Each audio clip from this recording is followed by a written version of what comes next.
Hell yeah. Let's see. Clear a bunch of shit out of the way. Oh, we're going live now. We're live, by the way. So anything you say from this Okay. point on will be out Canon there. will be used against you. Will be out there forever. Reading my Miranda rights. Yeah, man. So yeah, don't say that thing that you're saying about Liam Morgan. You know. Yeah, we'll leave that off the record. Yeah. Okay. Anyway, so let me post this. Let me post this first. Let me post this first on Instagram. And at some point, I Okay. will have to go outside to go pick up my fast food because I ordered something. Okay. But yeah, man. Uh,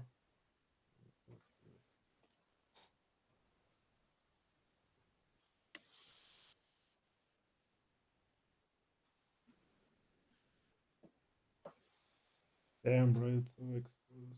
Try that again.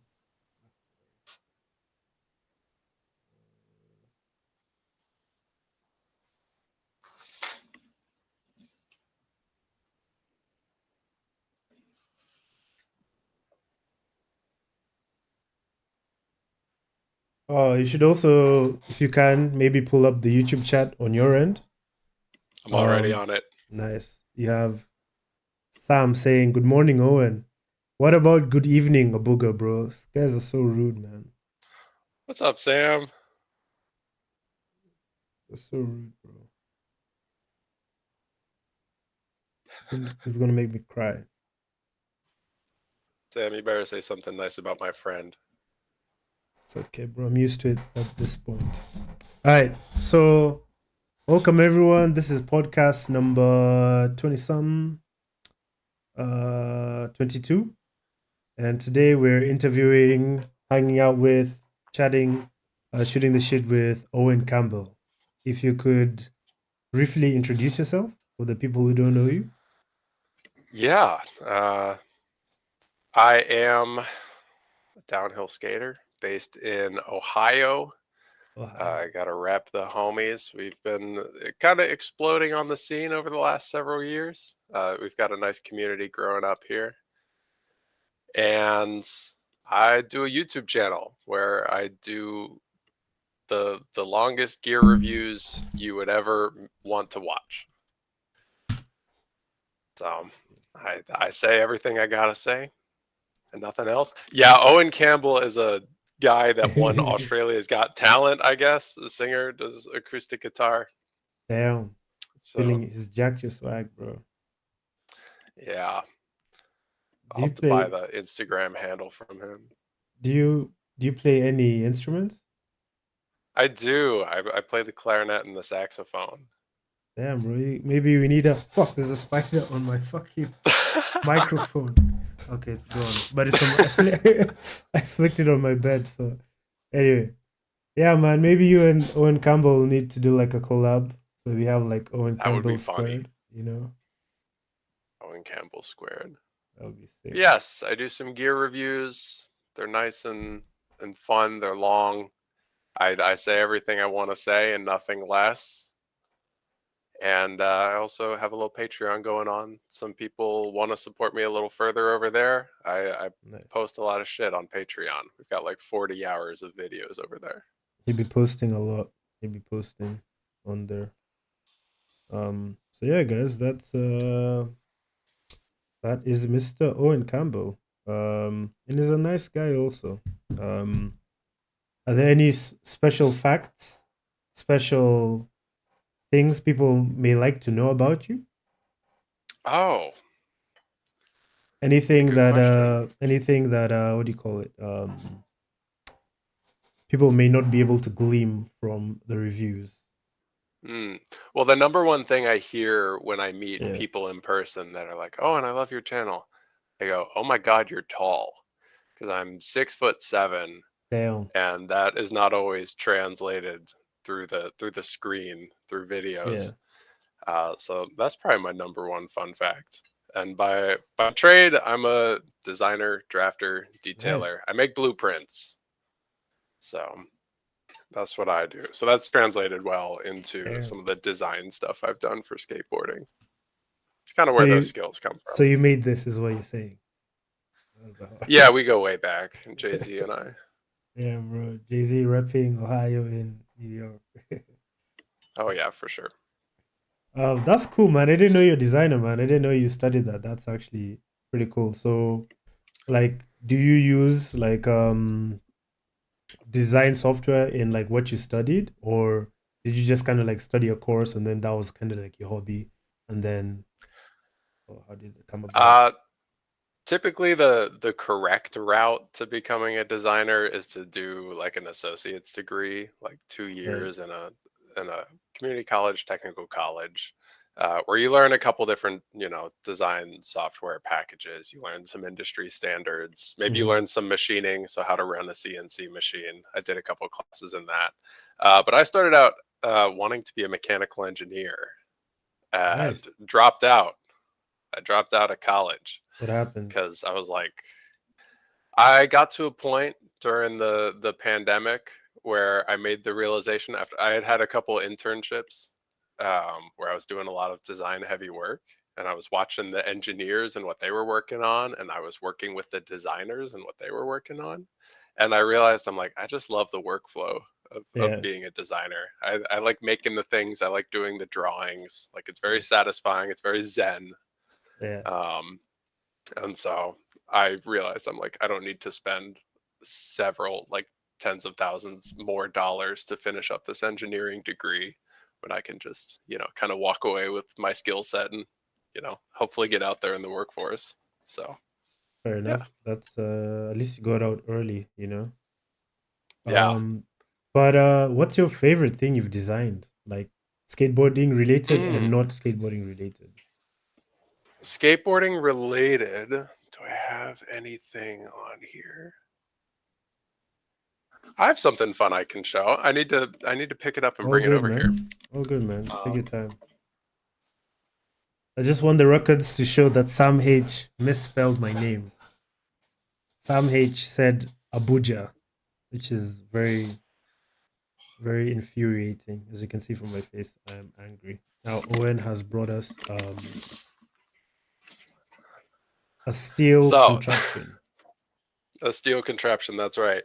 So, if you've ever watched the how it's made skateboard wheels that Yeah. they do at the Bones and the Powell factory, towards Okay. the end of that video, they show off a device where they Yeah. basically drop a steel bearing, like a ball bearing, like a 16 millimeter or 20 millimeter is the industry standard. Yeah. They drop it onto the wheel and it bounces, and they have a device that measures the rebound. So rebound, I Right. don't think it's unitless. Well, actually, yeah, I think it's unitless, and it's just the percentage of energy return. And so I'm working on my own in collaboration with another guy in Ohio that just started up a wheel company. Check out the Ohio Wheel Company. Ohio I have Wilco. no if Wait. stick next to it, and I can calculate the rebound that any wheel has. Search engine optimization. Do it, man. Um, what Hey else? there. Yeah, Sam H apologizes, apology accepted, and everyone's freaking out about the rebound tester as they should. And Urban Parrot is Yes. asking for the new Valks review, which is Mm. something I may ask you about shortly. Um, I was just skating them this past weekend. I was racing on them. nice, man. So yeah, man, Ohio, bro. So who's this Ohio downhill guy, bro? What's he about? The Ohio Ohio Downhill Downhill, Guy, yeah, Wheel Co. Ohio Wheel Co. Ohio Wheel Co. Um, is a friend of mine who I've actually just met. We've been talking online for months, but I actually just Yeah. met him at the event this past weekend. Josh Carney. I don't think, I don't, he does have, we actually have Mm, two Josh Carneys. That's a different Josh Carney. sorry, corn dog. Let's see. um, that Josh Carney is also a very cool guy. I see. Um, but yeah, so he's trying to bring about a wheel company. Not he's very practical about it, and is just Mm-hmm. trying to kind of make out a little dream of his, which is to make a product for our cool little sport. Nice, So man. he's got some cool stuff going on. He's developed some urethanes there. He worked with Labeta, I think, to come up with a actual distinct urethane. And a fun fact about the freeride shape is Yeah, that it changes colors when they heat up. So it that's goes pretty from cool. purple to pink. That's pretty cool. It is pretty cool. Um, like it's some pigment or thing in there that is the same as, oh, like as a kid we would have the Hot Wheels advertised to us that like Yeah, you dunk them in cold water and they change colors, or like a novelty mug that when you pour coffee in it the gets graphic harder. changes. I Yeah. think it's like similar technology. But yeah, I think Mm. it's fun. I love a gimmick, believe it or not, as you know, as discreet and technical as I tend to get. I think it's Yeah. fun. But I'm not affiliated with the company at all, except that, he's been funding the rebound tester I've been designing. And so we've been kind of working on that together. Is there any other cool like stuff you make for yourself, or like what do you call it? Um your 3D printing stuff? Yeah, I Tell don't have us a more, ton of man. stock on me, but I mean, I do a bunch of foot stops. This is my favorite little shape here. I just call it the That's cool. bone. It's simple. It's a nice like concave foot stop. It's got a slot of adjustability in the bottom. I think this is my favorite design, like aesthetically speaking. Like Nice. when it's on the board, it almost looks aero. I do a number of little things like that. I've done a couple design commissions. Do I have anything on hand? I made some puck risers for a bit, trying my own take on the ergonomic puck riser. Hmm. I still make them from time to time. They're they're all right. um, Yeah, I but yeah, remember. just little things to reward my Yeah. my patrons and things to give to friends. And I've got no big sights on like commercializing and starting a store or anything like that. Like Why I not, just bro? Why not, I man? well, you know what? I've got other places, that designing, drafting thing. That's where Yeah. ideally I make my money, and we can leave skateboarding as a fun hobby. Very wise. Very, very wise. Um yeah, man. To anyone commenting, if you'd like to ask questions, if you'd like to suggest a topic, we are very open. I am very open today, so feel free. Um, yeah, man. So, Yes. Abuga was very mysterious leading up to this. I said, "What's the plan?" He's like, "I'm gonna surprise you with questions." bro, Okay. I was surprising myself, bro. I wanted to surprise myself. I don't know what we're gonna talk about, but it's gonna be cool. I actually did have some things written down, so Hmm. maybe we'll cross them off. Um, yeah. So this one is a really weak one, so we're gonna start with this, and maybe Okay. we can get some help from the comments as well. So things people think are true but aren't true. So that's a horrible You're description. setting me up. I know what you're setting me up for. You I'm not setting can I you up, curse? bro. Yeah, Can I curse, bro. curse? Curse, bro. You motherfucker, you're setting me up to talk about rail match and you know it. No, that's I wasn't, but I want to write that down. Talk about real magic. Yeah, let's talk Okay, we'll about. save that for later. I um, just filmed an hour and 15-minute long raw recording talking damn. about rail match. Let's not spoil. Um, Let's not spoil the video. Let's save it. okay, You could okay. give us. You could give like a spark notes. Well, okay, I'll talk about the genesis of it, which is I posted on my Instagram story Yeah. saying hey, if you have a good argument for rail match, I would love to hear it because I'm not convinced by any, reasons why this is like optimal, why this is Yeah. ideal. Like when you're like honing in, fine tuning your setup, why would you arrive at rail match of all things? Because I think it's a bit arbitrary. But I'm open to having my mind changed. And so I sent that out and got an extraordinary amount of replies on that. Some people in agreement with me, but most people saying, no, rail match is good for this reason, and this reason. And So originally I was thinking like, you're of the minority in your I feel beliefs. like it. Yeah. I feel like it. Some people agree, but the majority of people are ready to to give me Yeah. their 2 cents.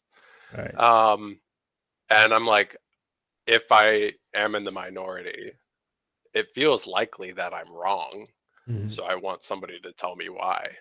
And so originally I was gonna maybe call people, record some like debates or something like that. And Yeah. that just seemed like a scheduling nightmare to Yeah. record all of that, get people on, sort and filter through all that, edit. Yeah. Um, which I guess it wouldn't be that much editing because I would want to leave the debates like very raw so that nobody's opinions are chopped up. But um, then I was just like, what did I get myself into? So what I did Yeah. I instead bet, was I man. took everybody's replies, everybody Yeah. that, or mostly everybody that disagreed that, and was confirming that rail match is ideal Hmm. or something you should try to set your board up to do. I summarized all of them in a Google document, Hmm. and I basically just recorded a video where I went through every argument and replied to everybody. And the names are blacked out, so it's anonymous. That's fair. Um, Hmm. and so, yeah, we'll see. We'll see. It was a lot of fun to make. So And I have softened my opinion a little bit. No I spoilers, but I've I softened have my opinion a little bit. I have a question. When you say rail matching, do you mean like shit, I don't have any pictures of skateboards, bro. Let me see. The wheels, the lips of the wheels lining up with the edge of the deck. So like perfect, right? And you Yeah, don't believe square. that and you don't believe that that's like we're talking about the Owen in the past. He doesn't believe that that's like a thing, right? You're okay with Hmm. going super skinny or super wide? Or is there like a maximum Yeah, or minimum? either. Either. I think there is. Mm-hmm. Um, I don't.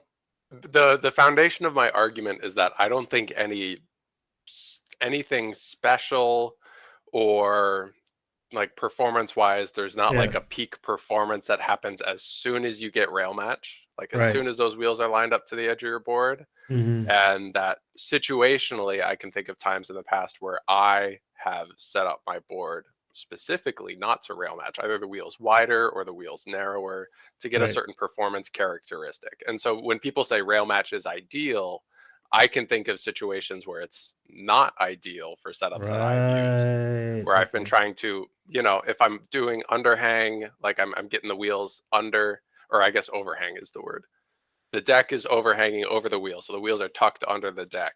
If I have Mm-hmm. some like very scrubbed race wheels and I'm trying to get some more response, trying to get some more grip out of them, I might set on the narrowest setting for my board and really try to get the lips digging in the ground. Mm.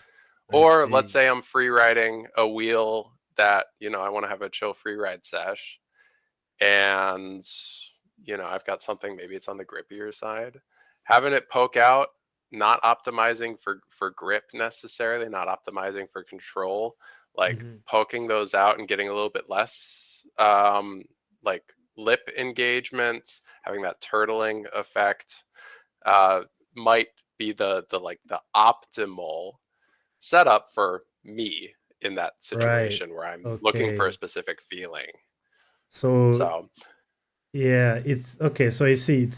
It's for you. It isn't necessarily an issue of it being the best thing.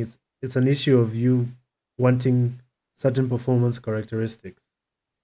yes. So it's an issue of semantics. I don't know, bro. Anyway, Yeah. Yeah, Yeah, and I framed it very vague to get a wide yeah. variety of responses, Okay, so people fair could enough. like, interpret Yeah, it the way they wanted and then argue against it.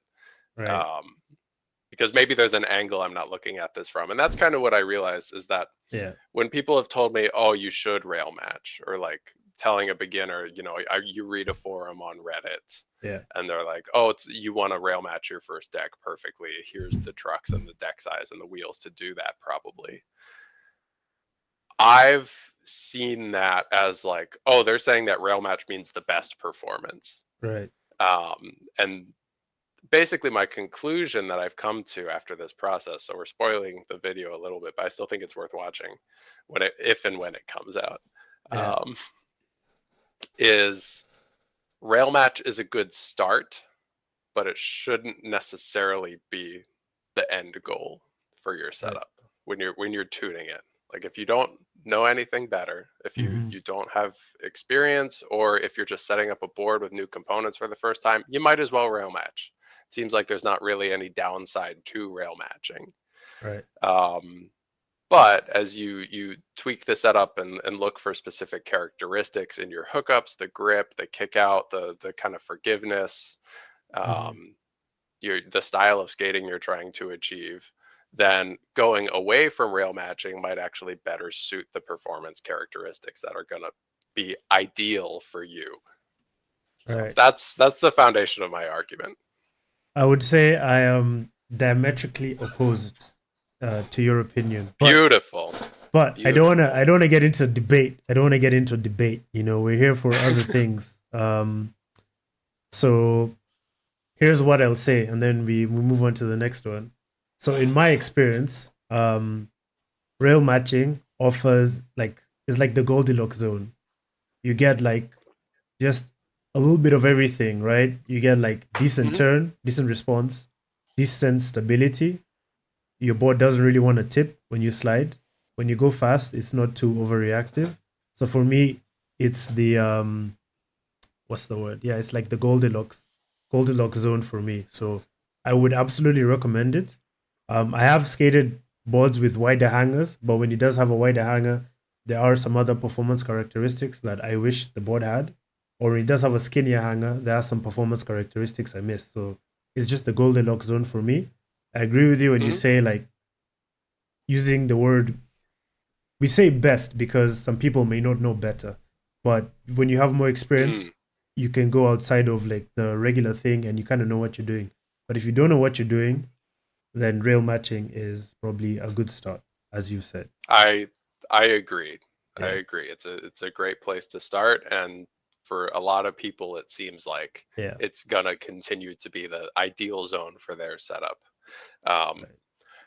I think the reason why I got like kind of, I don't know, I started to develop a strong opinion and like wanted to speak out against it is Hmm. because I'm sure You you just want to relate be to this. controversial. You just want to be controversial and rile people Get the up, bro. clicks, get the money, get the Get the money, get the money, clicks. bro. Come on, Patreon. I'll tell the secrets of why Rail Match is a Exactly, lie. bro. Right. Owen Campbell exposed right here.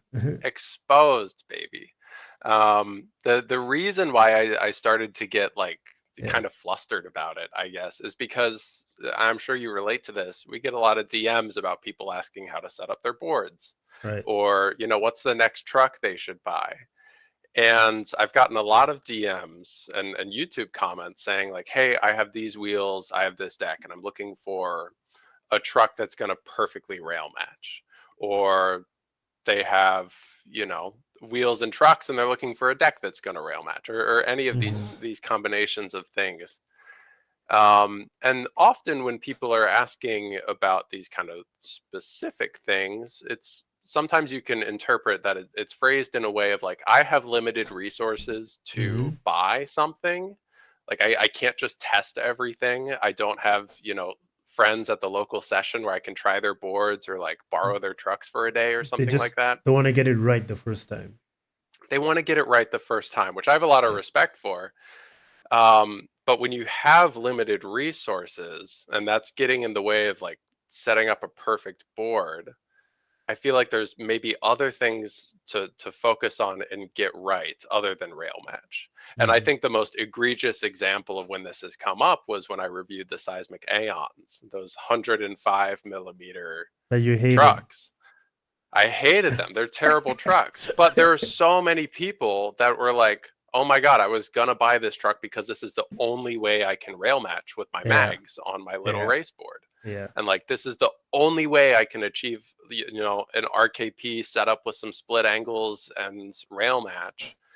And if the truck is so bad, even yeah. if you're rail matching, It's not like gonna.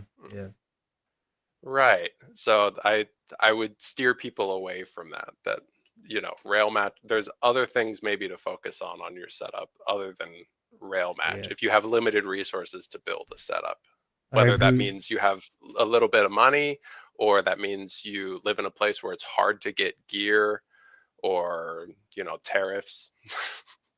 Shout out Donald Trump. Not really. Jesus Christ. Um, fucking up the scene and everything. Anyway, Mm. yeah, but yeah, I do agree with you. I'm working hard to get people off 130 millimeter bears, the Gen 6. Because like I tried for so long to dial them in, but I just ended up fucking hating them, bro. Oh Um, man. yeah. I have the 130 millimeter with the 50-30 split. Do you like it? Um, Have you dialed it in? Maybe you have I, some.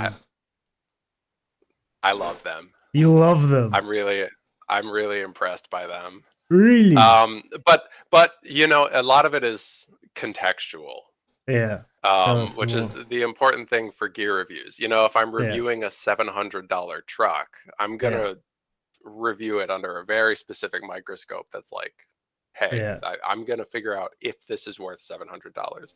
$60 Bear Gen 6 50-30 split. Mm-hmm. Like, as far as cash truck performance goes, um, they're really good. They're right up there. I've been really pleased with them. In terms I have of more testing, more skating to do, yeah, but yeah, I've been really enjoying them. I'm really surprised, man. In terms of would you say you like them? Have they held up well going fast? Um, Uh, I went. How fast would I have gone? I think I've only taken them up to maybe 40. yeah. Um, which honestly, in most cases, asking a cast truck to go faster than that is maybe asking too much. Maybe. Maybe. And I'm not Maybe. saying you can't. I mean, I Yeah. think I set my own personal speed record on Savants, Yeah. by the way, at like 60-ish. Damn. That's fast. Um, Yeah. yeah, but they were dead. I set them up to be dead. Um, but yeah, I don't know. I've been pleased with them so far, but Mm-hmm. maybe I haven't pushed them to like a breaking point yet where they'll show their true colors. But Have I've been free you riding a lot on them. right? Okay. Then I'll wait for your video, your review, because like okay, Mhm. for cruising, I had a lot of fun in them. I also I think really they're great for cruising. yeah, 1000% agree. Hmm. For stand up, like I've had a lot of fun doing stand up slides on them. But Hmm. when I try to set them up like similarly to like my ZM1s or like just narrow trucks with like a low angle back, the performance was just so off that Hmm. I don't know, bro. Like I just wouldn't recommend it for hands down riding. Like the way I describe it is I spend more time like fighting the trucks than actually like enjoying and skating the hill. Like I was able to take like race Mm. lines and stuff like that, but it was more like if you look at myself as a system, right?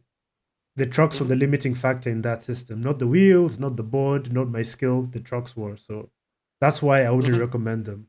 And the lens I'm looking at this from is that like there are many trucks that you could set up in a way that um, the the boundary for where you could take them stand up hands down is so far that a beginner, even me, still there's a lot for me to learn and do on such trucks. And the Gen Hmm. 6, at least from my experience, um, weren't able to facilitate that. But I see. how do you have yours set up? Maybe that's where mine where I went wrong. I've been trying a bunch of different setups. Yeah, Right now, I have them set up on quay bushings, yeah. um, which not because I think it's ideal or best. Like I'm still very much in the testing phase. Mm-hmm. But the the secret sauce for the Tell me, bears, you're gonna hate this, bro. I know you're gonna hate this. Riptide cores. What? Riptides, No way. riptides. Um, well, not the cores. The cores would Yeah, not fit in there. yeah, Of course, the Pats Risers inserts, yeah.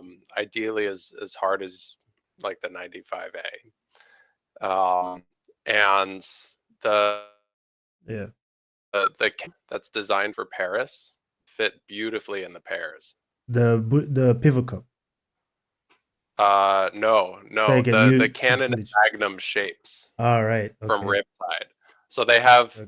the Magnum is like 1.25 inches, but it has a Mm-hmm. bevel on the side that like just fills out the bushing seat, Yeah. and it lines up well with the bears. And the cannons are, a little bit wider than a normal barrel, so it just fills it out a little bit more, Mm. sharpens it up a little more, takes out some of the slop.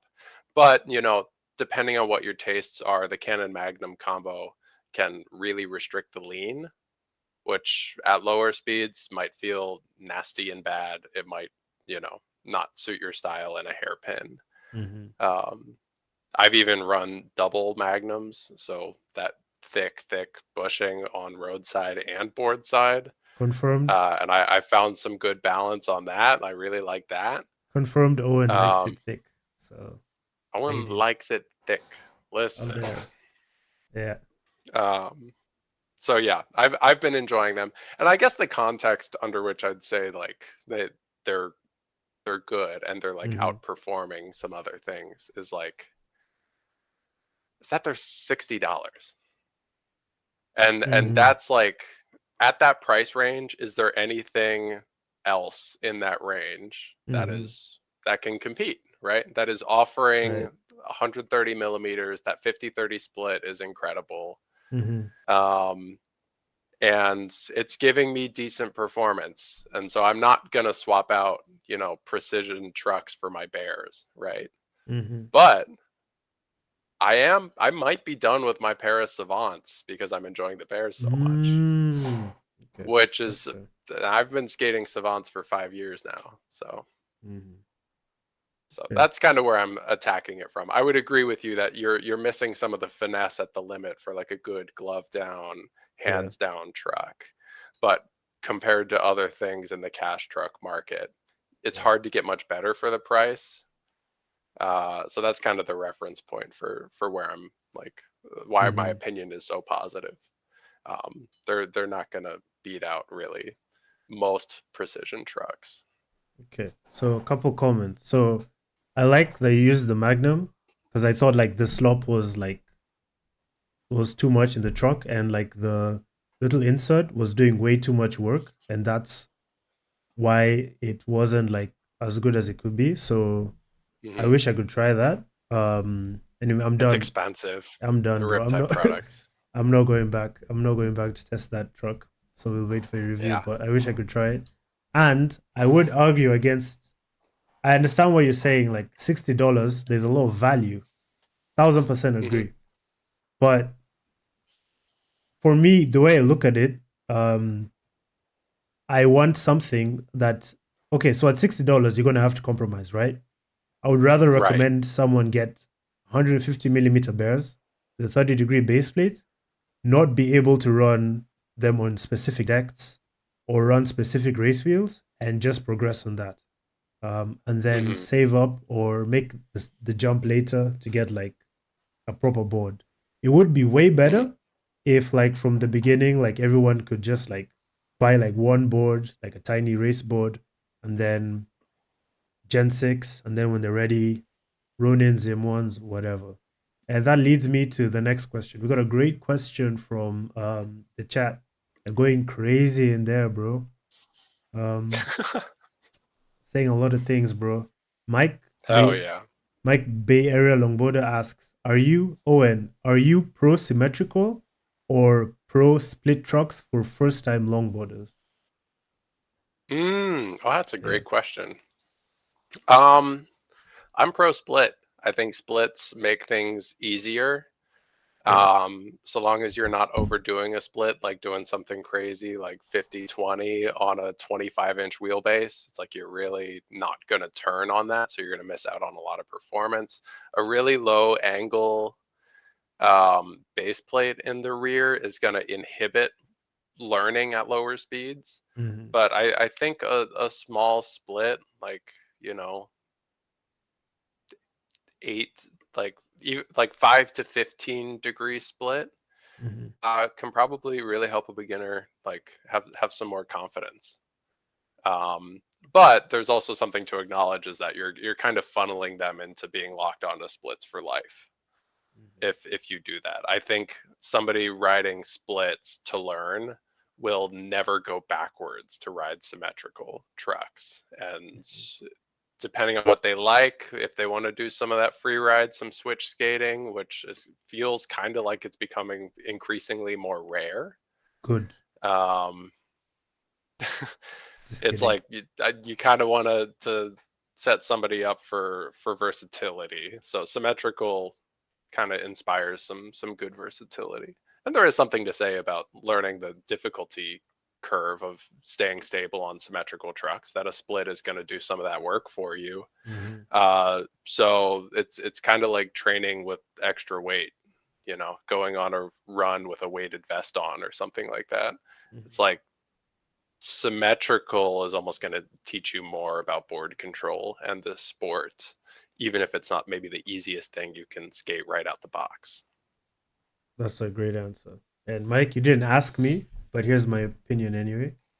Um, Number one, splits are for bananas. Shout out the guys from NC. So funny. They used to post that shit all the time in Longboard Family and longboard longboard porn, bro. Like they'd be like splits is for bananas. Now they're all riding sim trucks. Not all of them, but a lot of them. Anyway, I will say for pure progression, if you want to learn as fast as possible, mega split or even like a decent split can make a lot of sense. I've put on like pure beginners on my board, ZM1s, and they've like been able to slide magnums. It just works. It just works so well. I don't know why, but I would say the other thing is like I would advocate for split as well, just because you can sort of bring in the trucks a little bit more. You can also go narrower with the hangers, and you can have like a lower learning curve. So if you want to progress faster, then yes. But if you want to enjoy more, like I'd go with sim and just experiment. But for pure progression, split. And now continuing on. By the way, guys, I'm looking at my Uber Eats as well. So at some point I'll have to go off. And this guy has just been stuck in the same spot for like the last like fucking 5 minutes, bro. I'm pissed. Anyway, so going back to the things people think are true but aren't necessarily true. So I Mm. was talking with this guy who was trying to like set up his board. Uh, and he was saying like some people advised him that when he sets up his trucks that his wheels should lift up at the same time, like once it's dialed in his bushings. Mm. So I want to stand here and say that's a myth. It's not a bad thing to go off of, but I'd say it doesn't necessarily mean like your truck is dialed in, you know. The more important Yes, things, and I'd say don't focus on that. What would you have to say to that, Owen? that's a great thing. I have gone on the record on Yeah, Patreon at least saying that, if you're dialing in some new bushings, some yeah, trucks with splits, that, a baseline should be that the wheels lift up at the same time. yeah, I think Jeff Vine and I talked about it in our roast video. yeah, Um, it's kind of like rail match in that sense of like it's a good starting point, but don't prohibit yourself from experimenting. hmm, The one thing I would say is your back truck should not be looser than your front truck, just baseline fundamentally. Like True. if the back wheels lift before the front wheels when you tip that board over, that's also probably good. So, Um, what is it that you look for when you're setting up a board? Like, let's say you got like some brand new trucks. Let's say like you got those new trucks from China. Let me see. I think I know what you're talking about. No, we're not talking about this guy. Yeah, let's say you got these trucks from China. Let's say, for example, this guy shreds. By the way, man, it's crazy. And Oh he's yeah, he does. I love his videos. and he's doing some of it on an electric board, man. It's fucking crazy. I know, dude. Um, let's see, where are the trucks? Yeah, let's say you got these trucks. How are you gonna like set them up to work Mm. well for you? Well, I got to kind of tear down some of my experience a little bit to go backwards because I think you probably relate to this that we have a decent amount of intuition that lets us just kind of throw stuff on our boards out the box Just I and mean, like just get close at yeah. first. But if I don't have any of that experience, No, no, no, no, no. Go. Let's talk about your experience. Like, what would you do? mm, Let's use that, and then you could maybe break it down after about why you okay, chose X, Y, Z. yeah. Um, so first, riding style. My downhill boards are always going to feel looser than my free ride boards. Mm-hmm. Um, Downhill boards, they benefit from grip when the trucks are looser, so I'm gonna get more lean out of my downhill boards. Free ride boards are a little more forgiving, at least for me, when Mm-hmm. I've got a really strong center and some decent restriction to the lean. So maybe on a free ride board, I'm going to be considering a larger bushing. Uh, Mm-hmm. Not only a harder bushing, but maybe also a bushing that just has more volume in some way or another. Um, the split, Jeff Vine put it well. Uh, if you're gonna do a what is it, like a 20-degree split, you do a 10A difference in bushings. Um, so like if I could have it wrong. It could be a 10-degree split then 10A difference. Um, but let's say I'm doing 50-30 on some bears, right?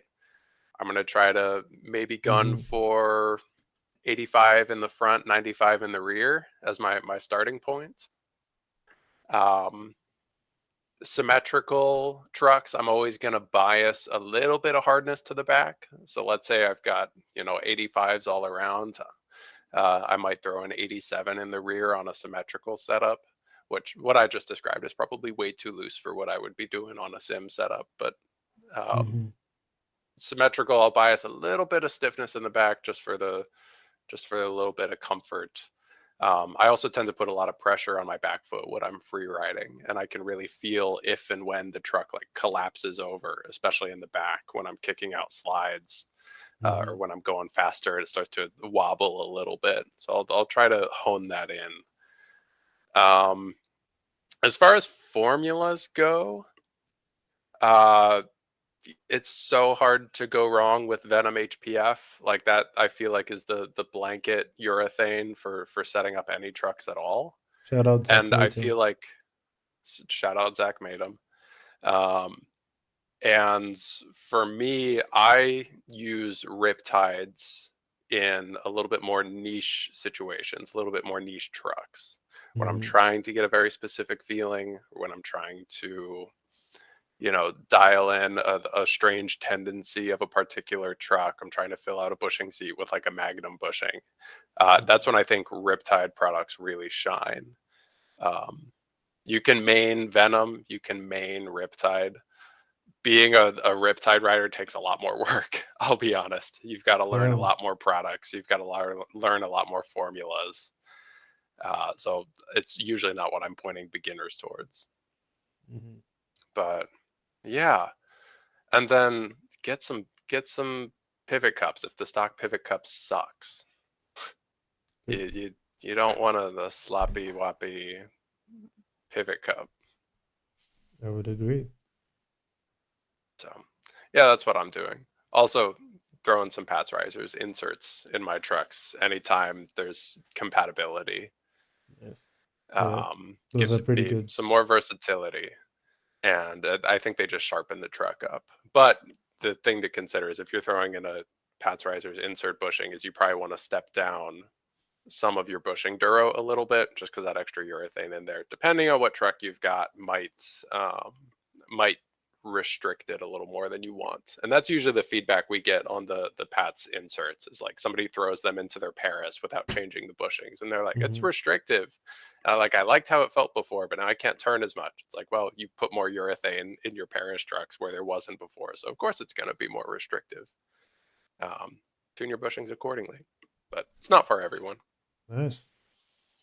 Yeah, man. The way I do it, I honestly, it's one of the many reasons like doing reviews sucked, bro. Cause like I can't like sit here and lie to people that like I can set up something intuitively, right? I can't like Mm, I had such a headache dialing in Ronins because I set them up doing Max Cac. Damn, Max Caps would set his up and I fucking hated it. And then I spent so long and I had to spend a bit of money on different urethanes and like get like mm, specific bushings from Ronin. And the same thing with like the V3 Rogue freeride trucks. And I had like such a big headache with those and eventually settled on like short barrel bushings. But all of that stuff has kind of given me like I wouldn't say a blueprint, but like sort of like a rule of thumb, which is so I always aim for specific characteristics. Um, Let me start with the simple stuff. So I if I'm setting up a split setup, I almost never write symmetrical, by the way, guys. Almost never. I could probably do it, but almost never. I just I don't know, man. I like standing in front of my trucks. same. So yeah, it's the way it is, guys. It's a lost art, and it's gone forever. Anyway, so I'm always looking for my back truck to be harder. So once I do set up my trucks, I turn my board around and I ride it backwards. And then if I can feel the back truck is harder than the front or like um just feels harder or engages harder, then I'm like, okay, the back truck is hard enough. But if it feels the same Mm, as the front, I'm like, okay, this shit is too loose and it's gonna feel like squirrely.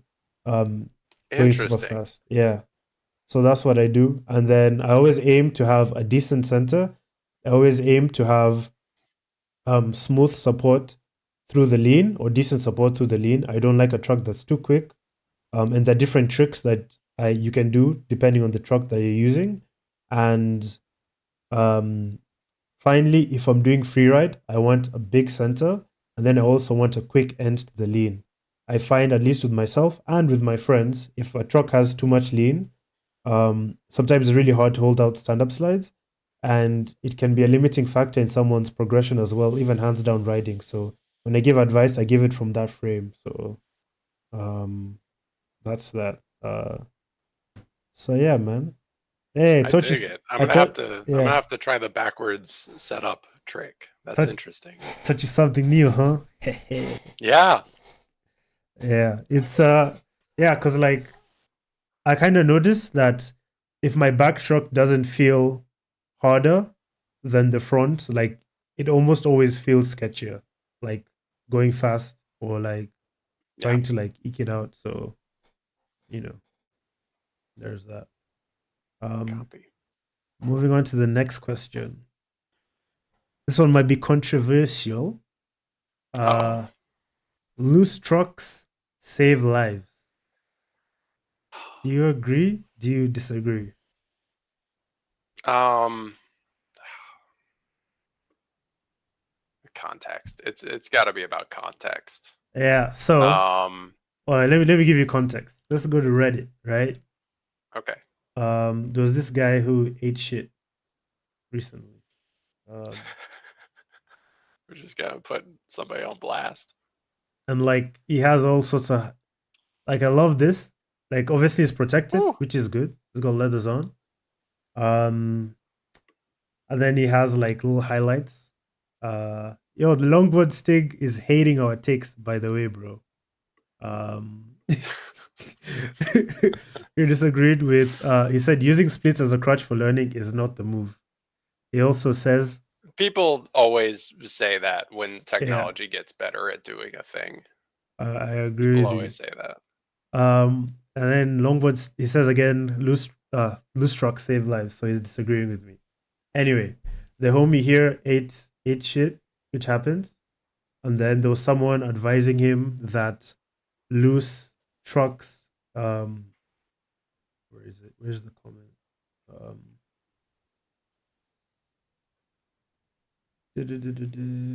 what happened, bro? Did they delete it? It should be there. Um, yeah, here it is. No, what? I mean, What I'll happened? take your word for it. Yeah, anyway, someone was telling them loose trucks save lives and that downhill riders have like some of the loosest set. Oh, here we go. It's here somewhere. Here it is. Put them on blast, bro. Yeah, this is a cop. No, it's not. Yeah, here it is. Sorry, man. I don't know how to use Reddit, bro. I'm old. Yeah, here we go. Okay, let me just read what he says very quickly. Nope, loose trucks let you react, turn, avoid an accident, and actually learn to curve and flow into slides. Super stiff trucks are the opposite of that, and typically beginners think that pros and good skaters must have super tight trucks, and at least a few years ago, every pro I met and skated with had ridiculously loose trucks. The stability was in the ankles and in the mind. That is to say, they were so used to skating fast and had the confidence that wobbles didn't come. So, and I disagreed with him. So, what do you think? Then I'll talk my shit. Yeah, Yeah, I also disagree. yeah, At least in the context of pro riders today, like, yeah, there's a lot of loose trucks, right? CM1s to a beginner, they stand on it, they lean over it, they're like, what the hell is happening? This yeah, is so loose. How can you go 60, 70 on these? But the thing that they're forgetting is that trucks have advanced so much that techs are like the technology in the sport is getting better, and then you can yeah, sacrifice some stiffness because the design of the truck has gotten better. Now, in the past, in the context of the past, yeah, there is a skill to riding looser trucks. Like you can't yeah, deny that. Um, and I've read there's been several studies. I have a academic like paper downloaded on my computer where I was yeah. reading about do stiff trucks save lives? Like somebody made a mathematical um like construction of skateboard dynamics that factored in how stiff the trucks were, wheelbase. They factored in rider reaction time as part of Damn. their equation That's actually kind of of fucking like, crazy. yeah, it's really fascinating. I can't look it up to be able to plug it right now, but maybe I'll find a way to share it. Check Yeah, out my Instagram story later today. I'll throw it up on Instagram. will do. Um, but it's like, yeah, skill in terms of reaction time is a big component of stability, but why would you force a person that is new Hmm. to just ride loose trucks and die? Like, Yeah, I don't know.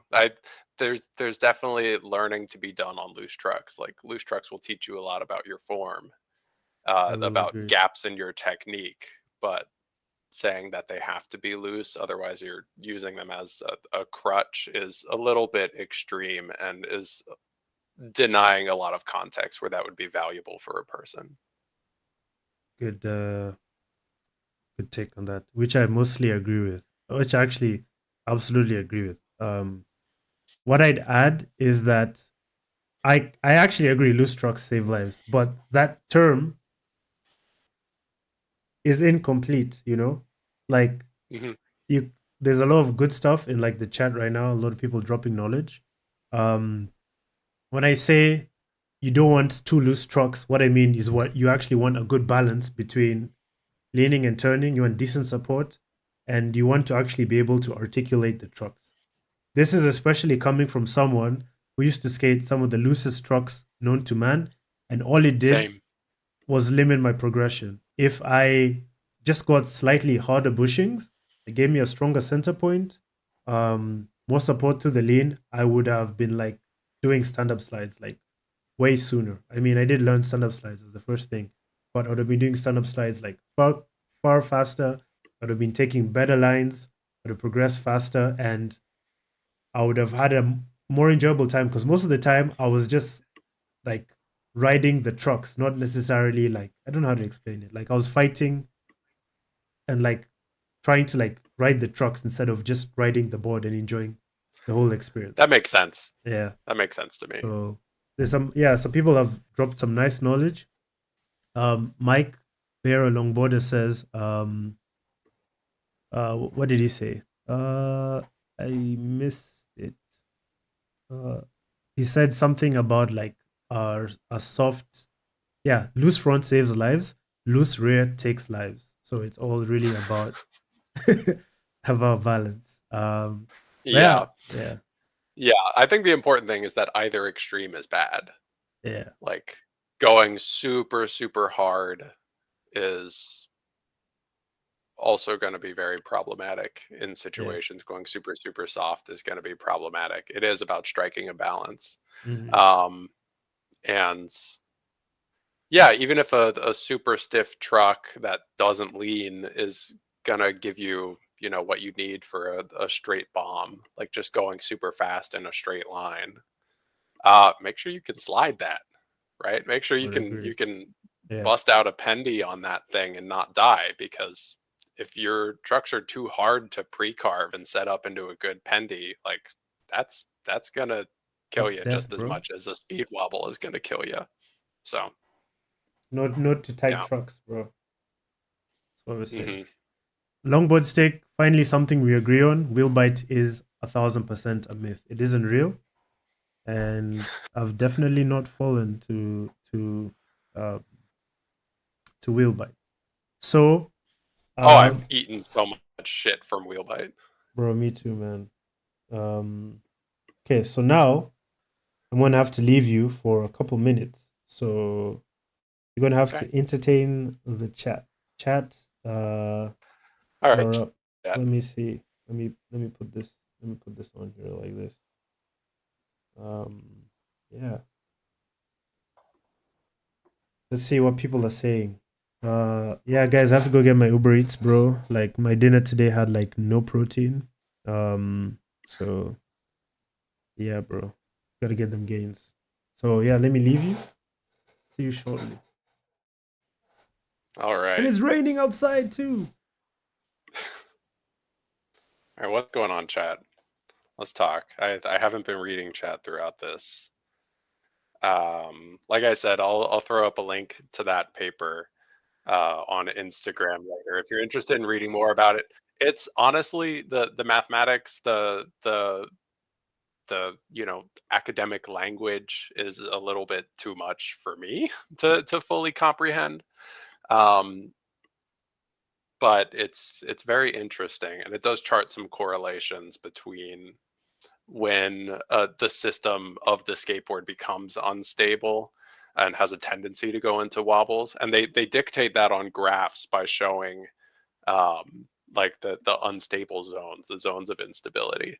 The reason I started looking into this is because I had a theory based on like dynamic mechanical systems.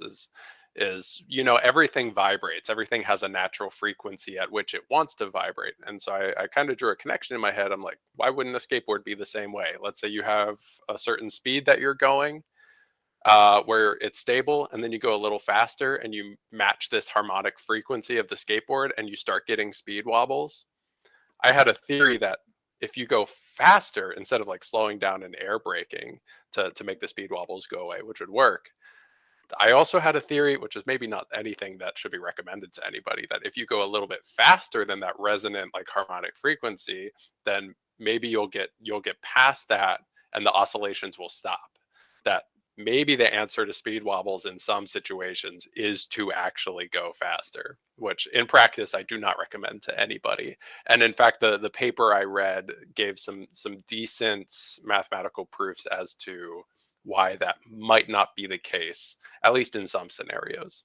So that was that was fun to read and learn about, even if a lot of it did go over my head. Um, are you working on a review for the seismic deltas? I've tried the yellow deltas. I found the skin did not last as long as I would have hoped.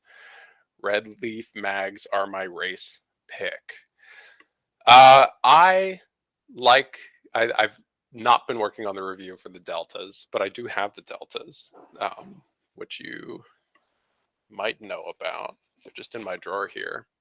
I do have the deltas. And they're still fresh, they're still clean. And the reason for that is with race wheels, with fresh race wheels, skin is such a commodity. Skin is the most expensive thing in this sport because, you know, a fresh race wheel is so expensive and the skin lasts for so little time that I really want to make sure I get out to a proper hill when I skate a fresh race wheel, you know, something where I can go 40, where I can get a lot of corners, a lot of left and right slides, feel out some speed, take some sweepers. Um, so this is usually my like hang up point for reviewing race wheels, is because back home here in southern Ohio, we don't have a ton of access to those like mountain pass type of spots where I want to be like my first initial review for a race wheel, like my first impression. So that's been the hang up for me, and travel has been a little bit tough lately with my schedule and some other restrictions. So I do plan on reviewing the deltas. I'm just making sure that I can give them a fair shot to like show themselves in the environment that they're designed for. And at home, I don't really have a spot that's super conducive to that, at least not to the caliber of hill that I would want to skate.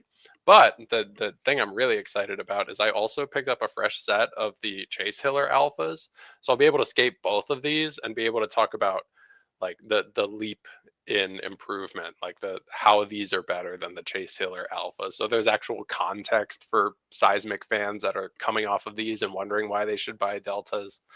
Hopefully I can, you know, distinguish between the two. So yeah, I want to do it right. I want to get it right. This is the thing with all of my reviews is I would rather take more time and make sure I get them the product shown off in the right environment, that I learn as much as I can about it, that I find out all the edge cases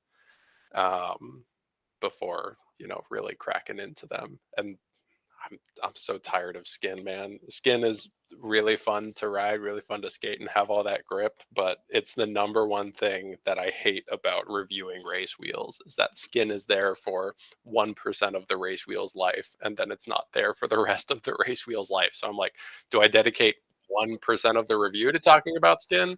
I don't fucking know. Hello, hello.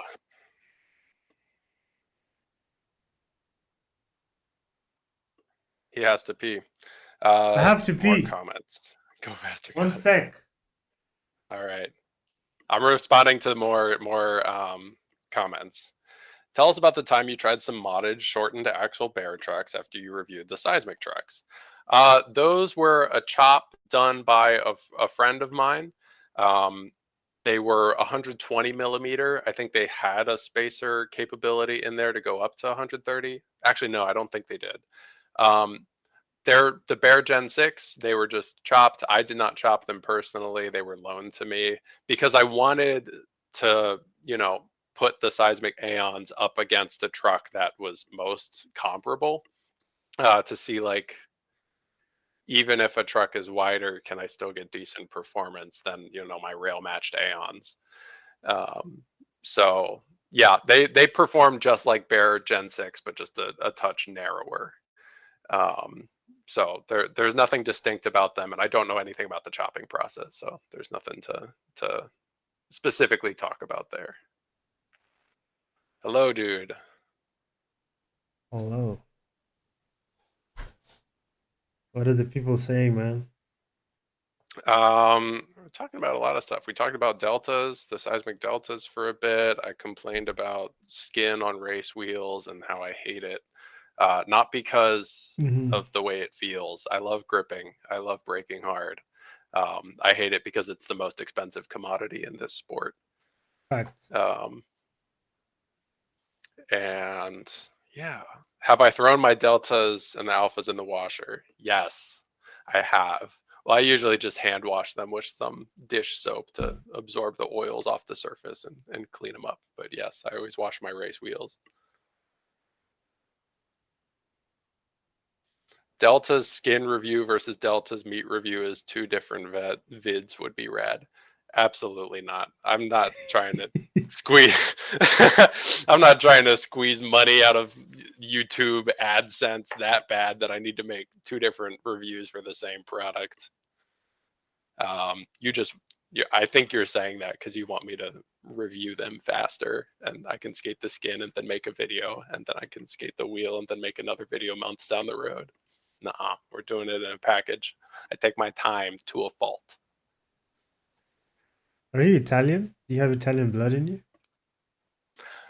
The only other time I've ever heard that was when a drag queen asked me that question. Is it No, I real? have no Italian blood in me. Wait, let's see. Um, Campbell I meat was at review. a drag show. Scottish. Uh, Yeah. yes, Scottish. I was at a drag show and there was a drag queen that came up to me and said, "Are you Italian or are you gay? Because you talk with your hands a lot and you're wearing a striped shirt and I can't figure it out." And I thought that was the funniest shit ever. It's the That's funniest shit beautiful. ever. It was so good. So you told her you've been watching too much Sopranos is all. Oh yeah. Too much of Oh yeah. the Godfather, bro. Yes. Um, God bless our Dawn. God bless her. Don't you come to me on the night of my daughter's wedding. Anyway, Come to me on the night of my daughter's daughter's wedding. wedding. Yeah. Once again, do you have an answer to this question? People asking where AJ Habe is, and really, really nobody knows, man. Is this just a running bit in the live It's a streams? serious question, man. It's a serious question Okay. that we take very seriously, Um, man. I can tell you where he's not. Where is he not? My basement. So he's in your basement, confirmed.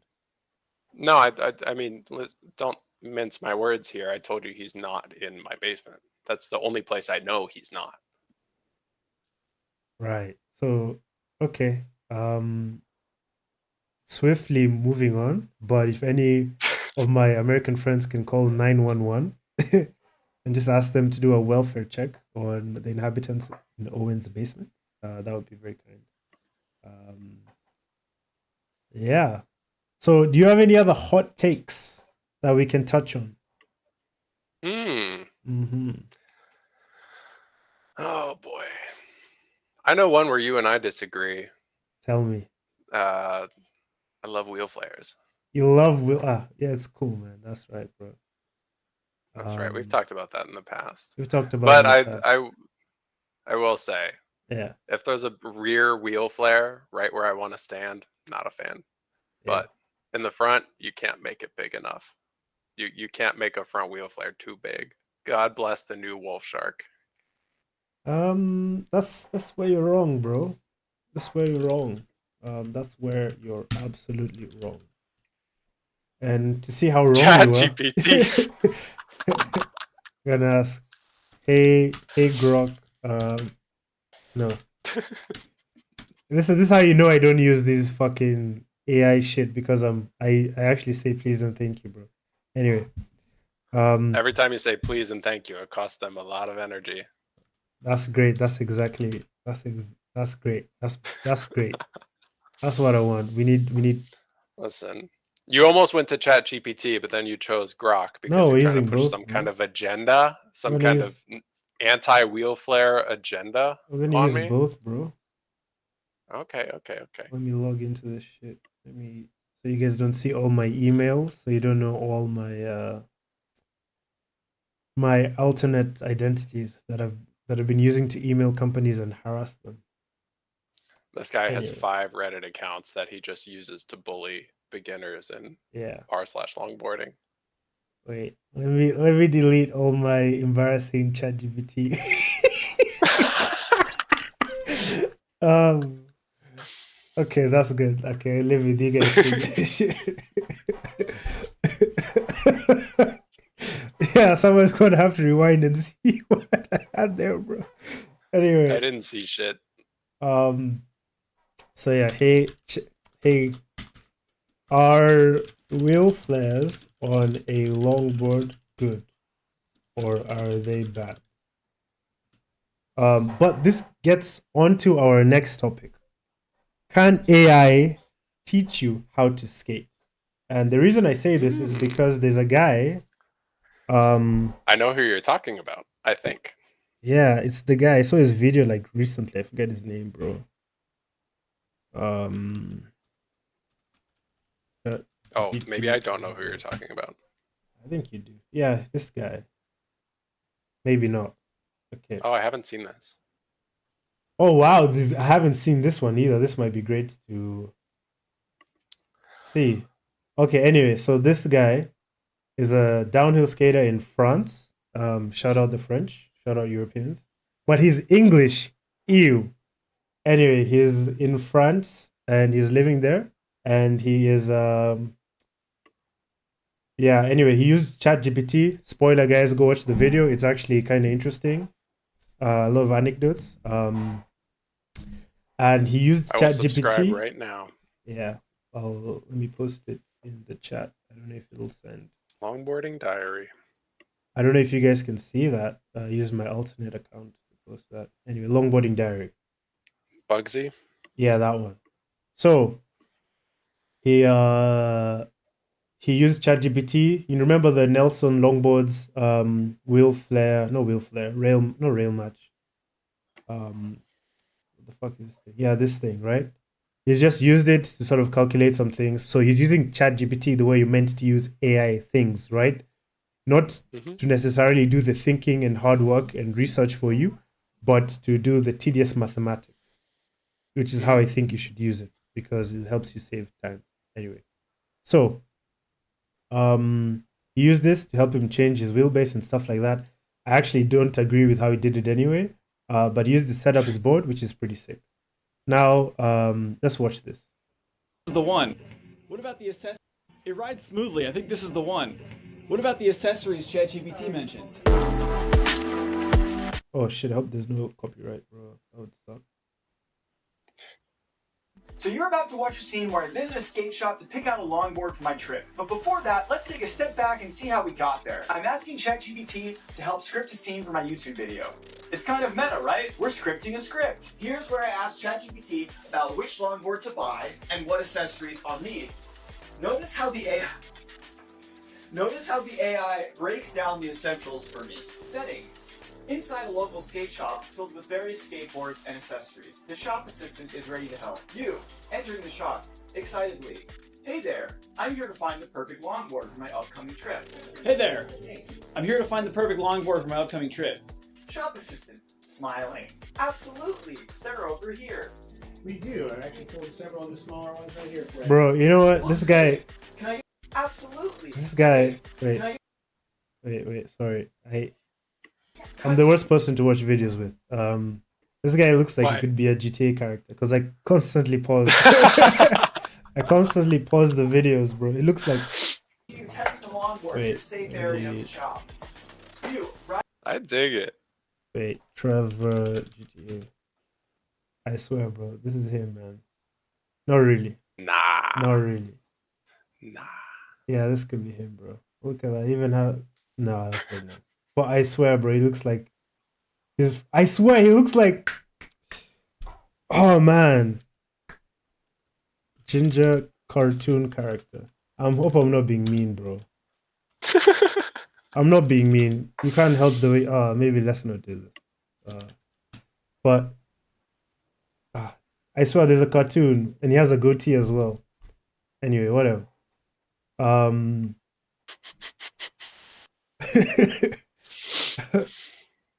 His skin color. Don't make comments about his skin color t-shirt.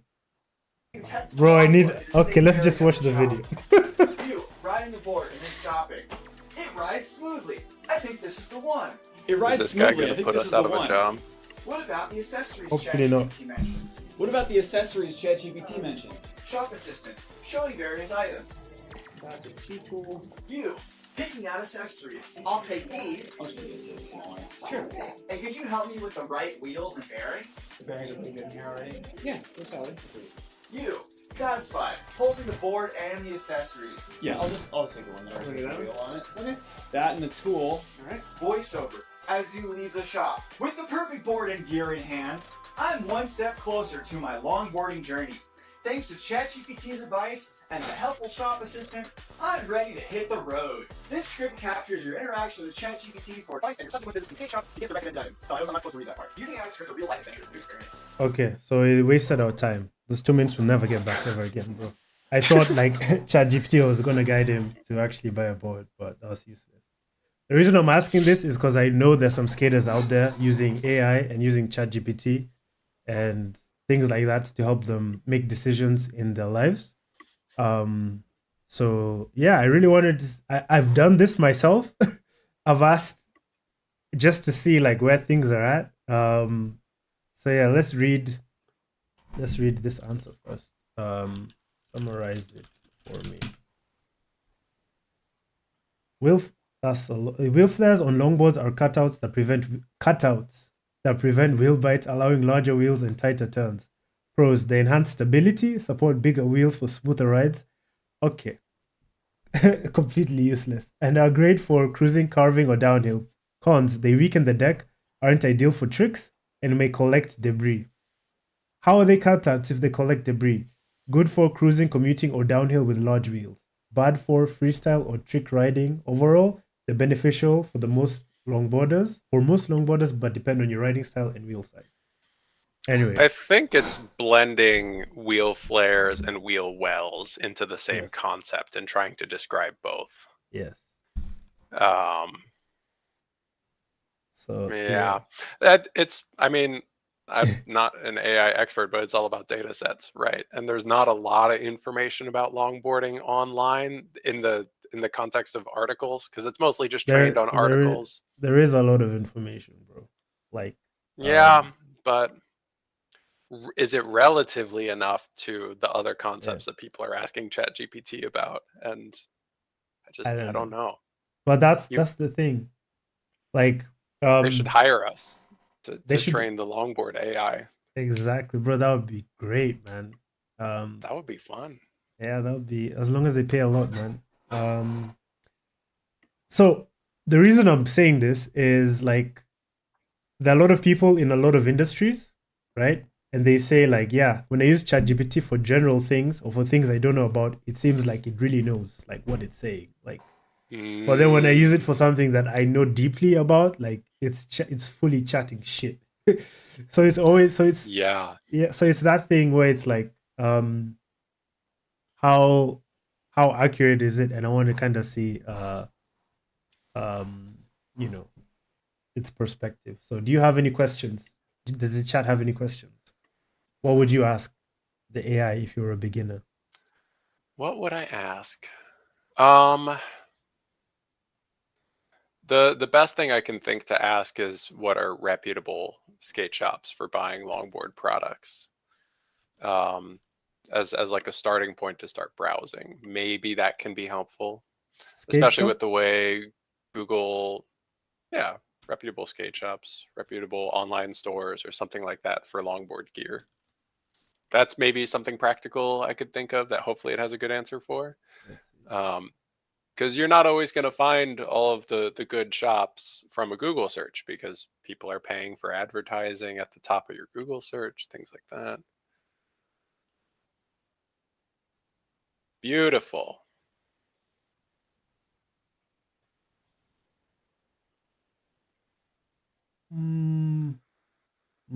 It's not, that's not bad. It's not comprehensive, but it's doing a pretty good job. That's not bad.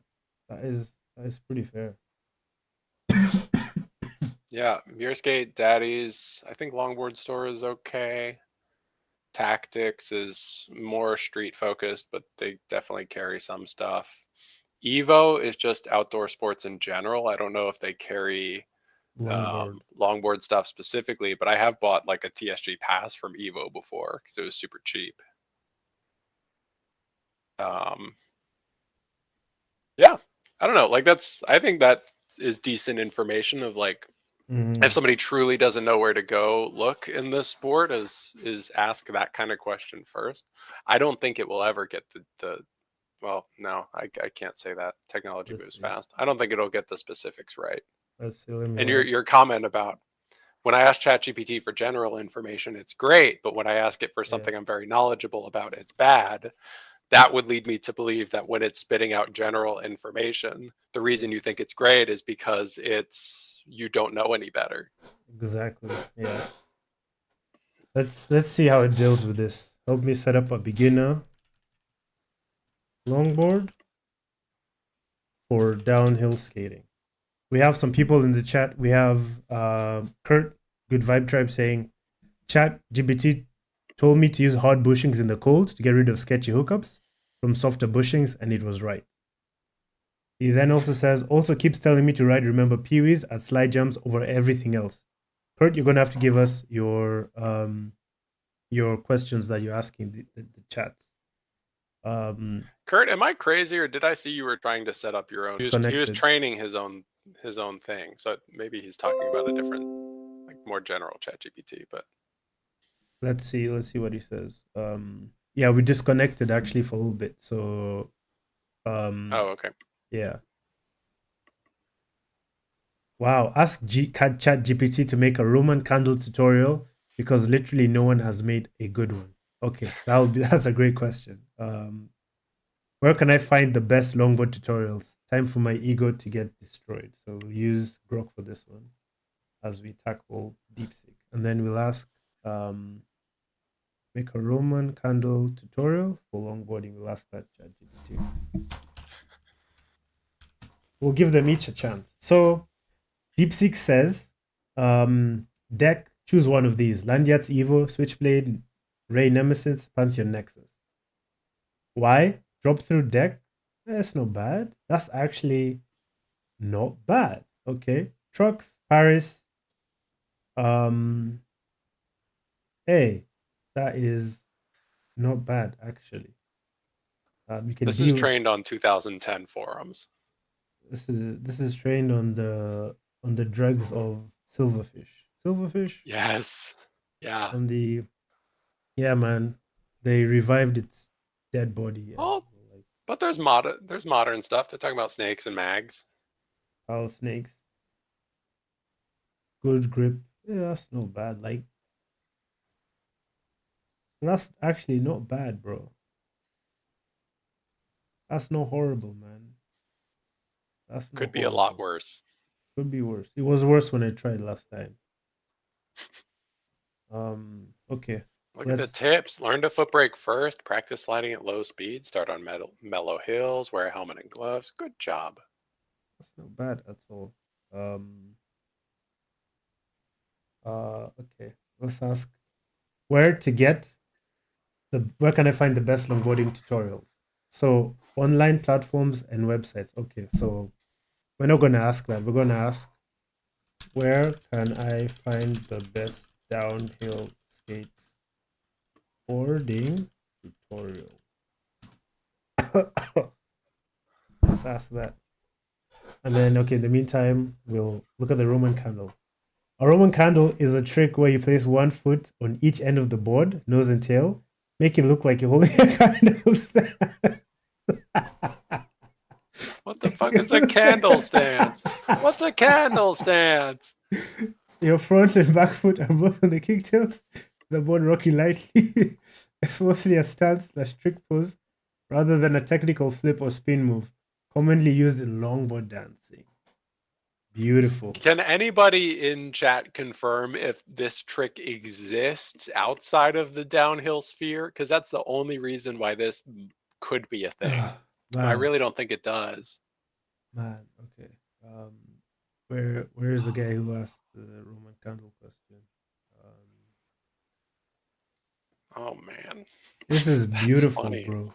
This It's is so amazing. funny when it just guesses. It just like tries to predict the next word. Like you can invent a skate trick name that's never been done before, and I think it might try to come up with something.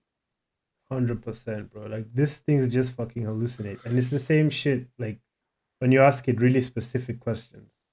All right, so time to have my ego destroyed. All right, so where can I find the best downhill skateboarding tutorials? YouTube channel, Lush Longboards, Hans Wouter, Stoked Ride Shop, Cold Trotter. Old Website, Trada.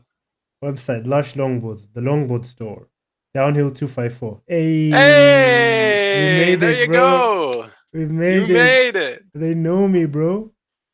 Amazing. Wake 2O. What the hell is Wake 2O, bro? It Check. names you again. Wait, where? Okay. Down the list. Downhill 254 community. There are forums and social media examples. What gear should I buy? Which I apparently own. Oh man, that's crazy. Specialized. Whoa, there's a masterclass. Downhill It's a skateboarding guide. master class? Yeah. No way. Oh man, this is gonna be We fun. should do a video where we take the downhill skateboarding master class. That would be fun. That would be a lot of fun, bro. Yeah, let's do That it, would be a man. lot of fun. Next one. But yeah, man, that's not bad, bro. I had to ask really specific content. But hey, it shouts me out, bro. Again, You man, got that's great, 3 bro. shout outs. That's great, man. I can die happy, bro. Hell yes. Yeah, I know who Hans Wouters is, guys. I know who he is. He's a great guy. Oh, yeah, I know that name. He's got a pretty big YouTube channel. Pretty huge, man. A lot of those guys kind of disappeared, bro. Like Hans Wouters. Let's see. Then this girl, Natalie. I forget her name. Yeah, Natalie Pluto. I wonder what happened to her, bro. Guys, I got my finger on the pulse of every scene, bro. I'd be out here, bro. I'd be knowing everybody and everything. Yeah, after a year, bro, what happened, man? Like, you just stopped posting, bro. What? But it's kind of that thing. I think like a lot of people have just fallen off the scene. Yeah. So it is what it is. So yeah. Anyway, let's go back to the masterclass for 2 seconds. So let's see what they say. If you're an intermediate skater looking for a challenge, downhill skating may be the right style for you. Yeah. What is downhill skateboarding? Who's the author? It doesn't say. It has to be probably like some intern or AI generated partially. Or Brandon Desjardins. yeah, that would be a good one. But you know, he's actually very successful. Like he made a program for that pure longboarding stuff. Like he's Yeah. he made a lot of money, bro. Which is Okay. Hell yeah. I did not know that. which is great. Yeah, man. He's very nice in person too. Yeah? He's a very nice person. That's great, man. CEO of longboarding. Is what? He's good. That's the words escape me.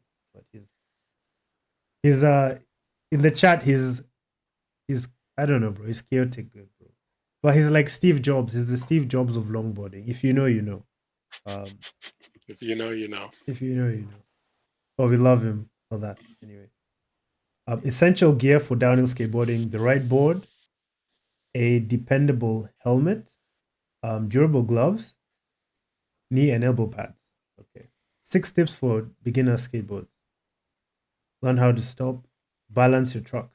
Board wobbling What does worsens. balance your trucks mean? Yeah. Let's see. Board wobbling worsens when you're skating at fast speeds, and it occurs more frequently when your back trucks are looser than your front trucks. Make sure your trucks are evenly tightened or slightly loosen your front trucks. You can reduce speed wobbling by crouching and keeping most of your weight over the front truck. Learn how to gain speed. Okay. Practice navigating turns. Be fearless. Learn how to fall.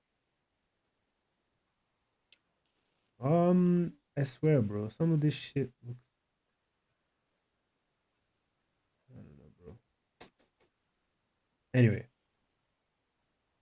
So yeah, that's all, guys. That's all. There's always a lot of like dumb shit on the internet, bro. I can't believe they put Wake 2.0 over like other channels, bro. Like, I don't know. So yeah, I've never heard of Wake 2.0. neither have I, bro, till today. But yeah, man, Roman Candle. And yeah, man. Next topic.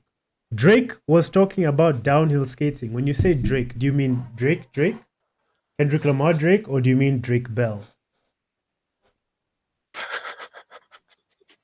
There's no way Drake was talking about downhill skateboarding, bro. Did you know Skrillex did downhill skating? Really? No way, Yeah. bro. Yeah, there's like videos, old videos on the internet of him doing like Coleman's. Liar. And I'm for sure not lying, straight up. That's crazy. Because I know there's another famous DJ who did downhill skating. It was actually pretty good. Okay, nothing is coming up. Tell you what, Maybe somebody in chat can find it. But he is a like street skateboarder, but he also did a little bit of downhill in the early 2010s. wait, that is actually fucking crazy. I do know. Yeah. Okay, let's try this. It is good at finding stuff. Can you find me videos of Skrillex doing downhill skateboard? I do know there's a guy called there's a famous DJ who does downhill skating. Forget what his name is, and he's friends with Skrillex, which is pretty cool. So, let me see if I can find it. I don't remember his name exactly. Anyway, Squanto. There we go. Yeah, DJ Squanto. It's like, Oh. Yo. No way. wait, do you know him? No, I don't, but that just rules. Yeah, it's pretty sick, man. I just love that. Yeah, man. I wonder what is up to. What these was the days, bro. picture up towards the top? Click on the one right below that. Is that Senmass? Yeah, let's see what it says. Throwback to tossing down some long skids in 2012. Pretty sick. Anyway, Right on. pretty rad. Damn. Yeah, so you couldn't find any. it. Yeah. It's out there somewhere, I swear. I've watched it. Damn, shouts me out again, wasn't- bro. Yo, excuse me? It shouts me out. Such as those compiled by Downhill 254, which highlights top edit, bro. It loves me, bro. It just knows what it needs to say to bring me back, bro. He spent all day training these AI to Nah, I mention didn't, bro. Downhill 254 and then set up for the video. No, bro. Okay, maybe, but no, bro. No, I would never, bro. Wait, Jeremy. I looked you up on ChatGPT. You I looked actually me up. did last Yeah? week. Yeah, I looked you up last week. I also looked I myself said, who up. is Downhill 254 in the longboarding community? Damn, and it brought up some good answers. Ask me how I know, because I looked Yeah, myself it up. had some good stuff. It had some good stuff. Yeah, you see, the thing I deleted It has was, no idea. yeah, It has no idea who I am. who is, I really had to lead the horse to water. It did not know who I was until I made some very specific prompts to lead it there. let's see. Who is Owen Campbell in the longboard scene? Yeah, bro, you see? There we go. Hey, okay, good job, Grok. ChatGPT took a lot more effort. Real recognize real. Wait, okay, Jeremy B. Lugbill says, I have proof Drake mentioned Trotter, Liam, and others. I would like to see this proof right now. Jeremy. DM me on Instagram, put me somewhere. I'd love to see this content. It would make my week. It would be a great start to my week. But yeah, Owen, as we get some more information from Jeremy, Mike also sent me a video. What is this? Why did Mike send me a video? Anyway, we'll save that for later. Yeah. So I should get Drake on the next wrongboarding roast I'd love it, man. as a guest. I love it, bro. You make you part of Ovo. I don't know, bro. I don't understand all this rap scene. I don't drama. know jack shit. I just know he got his ass kicked by Kendrick. Anyway, so I want to talk briefly about your setups. But before we get into that, can we talk about the Valks? Are they worth the hype? Yes. Are they worth the hype? They've got good potential so far. I Yeah. haven't identified any weaknesses in them. The only thing that is a little weird, a little kind of a bummer, is that they've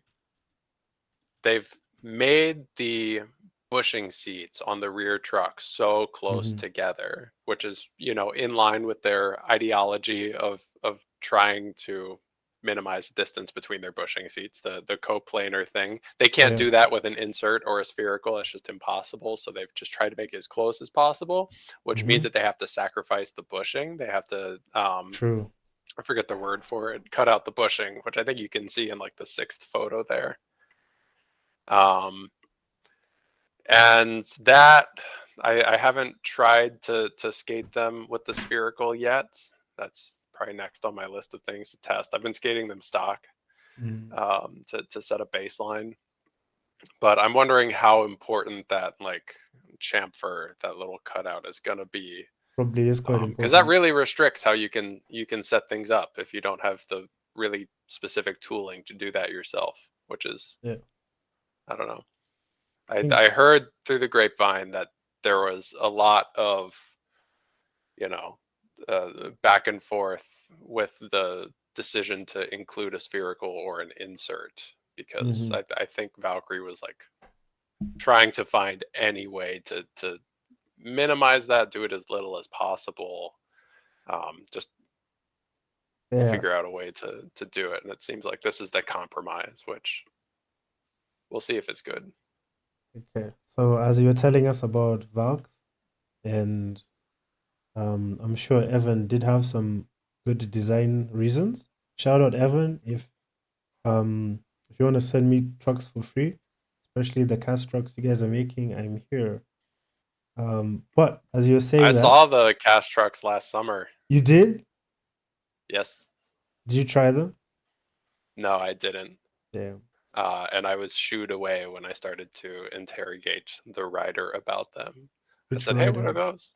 Which rider was this? Uh, He was like, "Oh no, the paparazzi are here." I don't know. I don't want to dox nobody.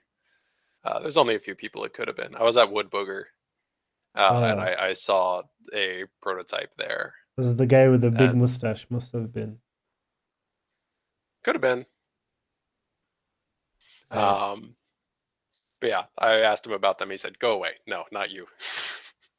Wait. So Jeremy just Jeremy just DM'd me the picture of Drake, and I don't know if you're trolling.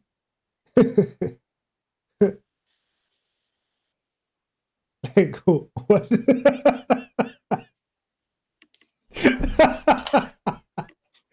It's just insane, man. It's just insane, bro.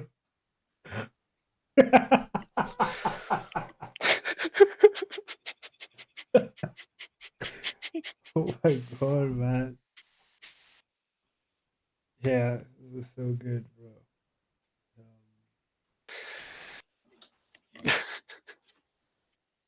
Yeah, bro.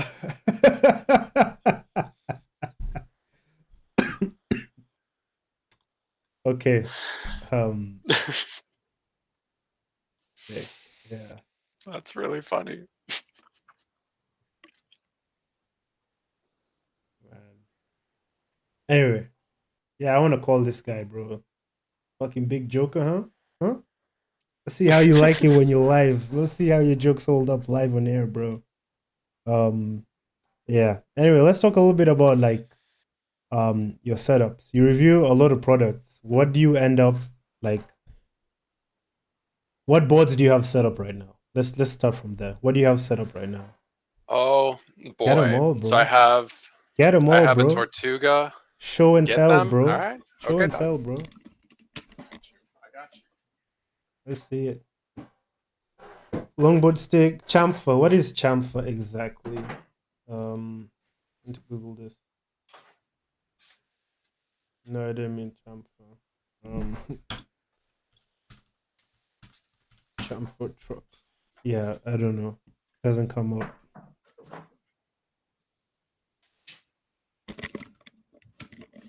Okay. Mm-hmm. In no specific order. Got a Tortuga Mm-hmm. on ZM1s. Nice. Mike, Bay Area longboarder, will be very familiar with this setup. Really? This is thrown. The case with a lot of these setups is that they're thrown together just Right. because. Mm-hmm. That I do skate them here and there. But usually when I'm reviewing a product, I'm focusing on like one specific truck or one specific setup. Mm-hmm. But yeah, I did skate all of these this past weekend. Got my Trata Nice. Very nice on board. the 155 Bears, 50/30. You know, Mhm. mix up the free ride wheels on here. I love this deck. Always going to be a staple in my lineup. That's the one board that I'm pretty confident may never change Yeah. in my lineup. Apart from maybe mixing up trucks here and there, but Mm-hmm. Same for me, man. But I wish mine was stiffer. So very sad. yeah, I took that into my own hands and it was not worth it. But Really? it did improve it. Well, because the materials, the tools to be able to do that cost me like $100 Yeah. That's the for thing. Yeah. for a really like shitty carbon job that did stiffen it, but it's like for that amount of money, I could have just gotten something else. So, True that. but I do love it now. Yeah. And it has So personality. it's gonna stick around. It does have personality. There you go. I put a lot of effort into that board. So I have a Mitch Thompson Nice. on the scythe trucks. There we go, and some Fat Boys, my favorite.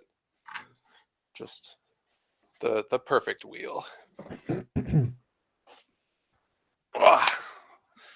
We have the Zenit Custom on the 2024 Revolvers. Nice. Got some Primos on there right now. I just recently threw a weight on here, so I've only had one session with the weight so far. Mm-hmm. I'm still figuring it out. It really numbs out the feeling of free riding, which I can see how if I get used to that, then I will start to like it. It threw me off a little bit, but it just kind of numbs out the sensation. It numbs out the reactivity, which if I can get over that in my head, I think I can probably trust it more to just slide consistently. But yeah, I have the Shangang Black Sail V2 on the Valks. Nice. And just some bogus wheels from a bogus wheel company. I almost did get that. And then a recent addition that I bought for fun is the Seismic Genome, because I think this board is wicked. It's just a crazy board. I wanted to try it, and it was very cheap on a buy-sell trade. I've got my Don't Trips on there, so this thing is just set up to go really fast in a straight line with some more bogus wheels that don't matter. Nice. That's all. So those are all my downhill boards. Nice. What about the cruiser setups? I have a Arizona T branded mini cruiser with some 85 millimeter Bear TKPs and the doozies by Hogs. Nice. With a little bit of +5, -5 wedging going on, and that's my mini cruiser. Let's see it, man. Let's see it, bro. What are you depriving us? I have to go get it. These are in the garage, so they would take me a little more time, but I will go get them. All good, bro.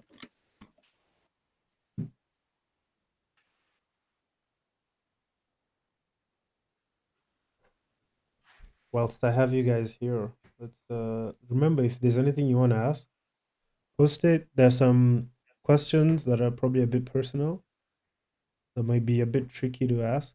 But yeah, man, whatever you got, shoot. When I say personal, it's like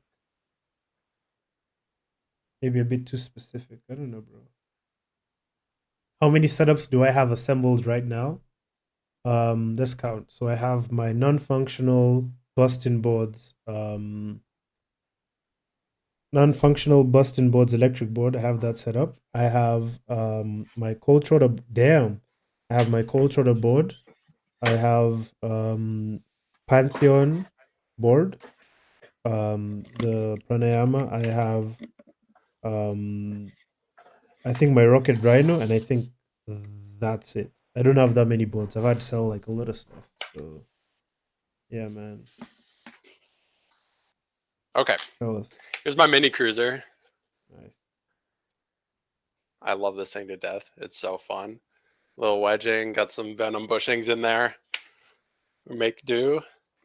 These wheels barely fit on it. Got my little LDP setup. It doesn't get a lot of use, but we do have some LDP sessions around town. Got the indies.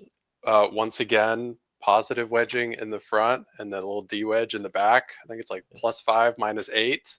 Nice. Gets the ride height down a little bit and gives it a little bit more direction, and prevents like the oversteer that you sometimes get with a drop down board when you carve really hard and the back just kind of like really wants to slip out. Yeah, that nasty stuff. So this kind of gets it under control. Highly recommend Bones hardcore bushings in your independent trucks. They're just super cheap, easy to use. Probably the cheapest way to tune up your TKPs. And then we've go for it. Go for it. Yeah, we've got my. I thought you were finished. My no. Got my like street park board. Nice. I've got on some mispoured Powell G slides that I got at Dirt Farm last year. Nice. But typically I'm using the 93A Dragons on this board for like skate park stuff.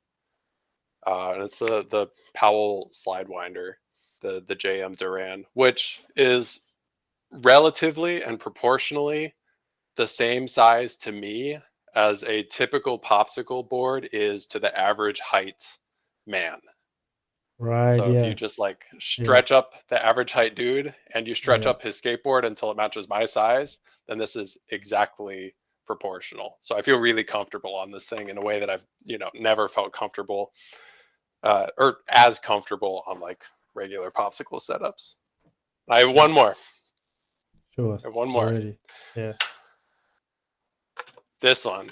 Damn. It's an old Santa Cruz board that belonged to my late second cousin, who was a professional kite surfer or windsurfer. Yeah. Died very young of a heart attack. And we ran into his brother on a family trip, and we were talking about skateboarding. He's like, my brother has some old skate gear that he used to get from his like surf and skate shop sponsors. So I'll send you some. So this is like probably from the 90s. Still sick. And kind of in his honor, I threw the waterborne surf adapters on here and turned this into a little surf skate. Nice. With the little mini seismic ripplers, and this thing is a lot of fun. Turns way too much, but that's what makes it exciting. We got a question in the chat. What construction do you prefer most? Wood with composite, or composite? Wood with composite. I think wood has the best vibration damping properties, and the weight of wood really kind of balances out the inputs in the same way that putting a weight on your setup can kind of mellow things out. Just fundamentally having a heavier deck also kind of mellows things out. So like a 7 or 8 ply maple with carbon is the way to go. I have a question. So you've skated a lot of products, right? You have a lot of boards. Which is your favorite setup? Which Oh If you had to man, delete everything and you just had to like, okay, I'm gonna write this and I'm gonna have fun. I'm not gonna think about much. What would you pick? that's a great question, and then the answer is always changing. Yeah. Man, I would choose if I it was only one setup. I would need some versatility Mm-hmm. between free ride and downhill. I would probably use Zealous or my Don't Trip Downhill Sybens, Mm-hmm. and I would probably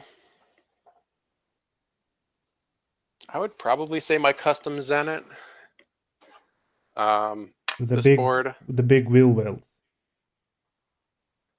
uh, yeah, I will say the more I'm riding this board, Mm-hmm. the less and less I'm a fan of the situation going on in the back.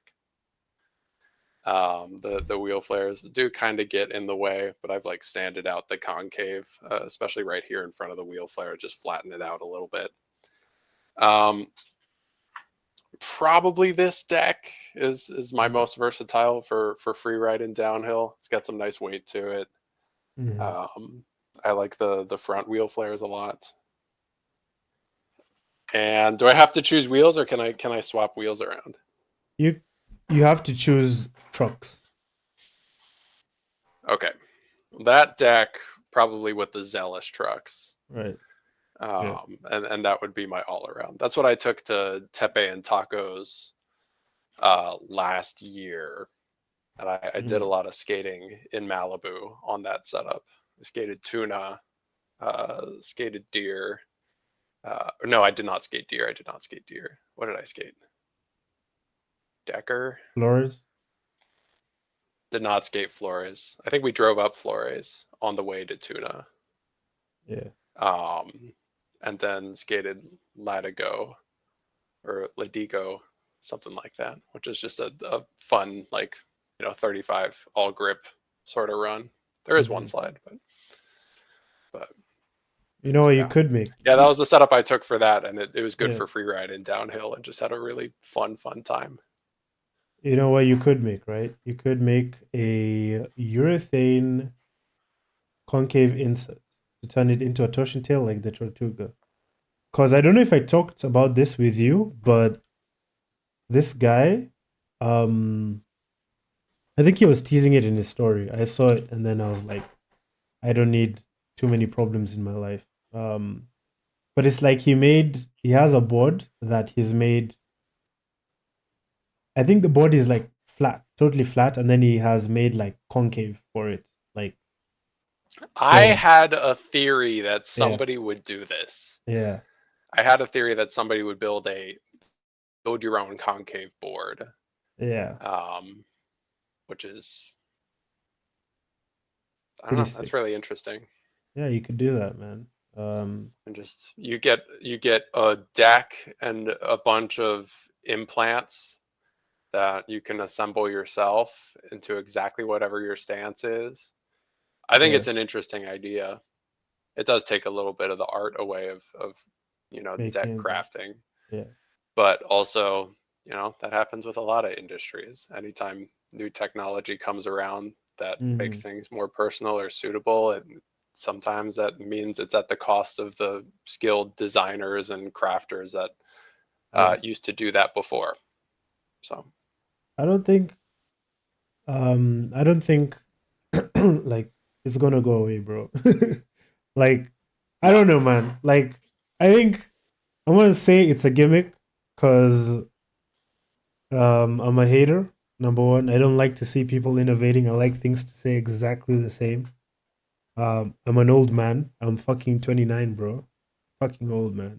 You kids need to stop being too energetic and making all sorts of new concave things, bro. You know what you can do with a 3D printer? You can print a gun. Did you know that? You could actually print a gun. It's very dangerous. So all this 3D printing business is pretty risky, and I think kids are doing too much. Anyway, Mm. yeah. So I think that's a pretty good combination of things. So you'd say that Zenit board is your favorite, or not at all? Yeah, and there are still things that I would change on it, but Right. of the things that I have Yeah. and the products I've seen out there, Yeah. um, nothing has called me enough to change it. I mean, quite frankly, Yeah. it is a toss up between the Zenit and the Trada. Like now that I've stiffened it up, I Hmm. feel like I could actually rage some glove down on this on the smallest wheelbase with some precision Yeah. trucks on here with Probably some could. nasty overhang, brother. Some nasty overhang. And I feel like I could really get down on this thing. Yeah. Hopefully you'll see the light one day. I hope Uh, so too. um, but yeah. Anyway, I don't have too much else to say. Do you have? There's probably like enough things to chat about. Like if I sat down and wrote questions, that we could have like another 2 hour thing. So there'll definitely be a part two. But this was really fun. Is there anything that you would have wanted to talk about, or you'd have wanted to ask me? Hmm. How do you feel about skin on race wheels? I love it, man. I love it. I love how it feels. I love pushing the limits. So I think it's pretty good. Um, Looking at it from an economic standpoint, I think like we should have just been racing on skinless wheels because like this shit is ridiculous, man. Yeah. But it is a sick concept. Yeah. So imagine, if you Hmm. will, if a company could invent a race wheel with a Yeah. urethane formula Hmm. that on its own is about as grippy as a fresh skinned wheel, Hmm. and they stone grind it.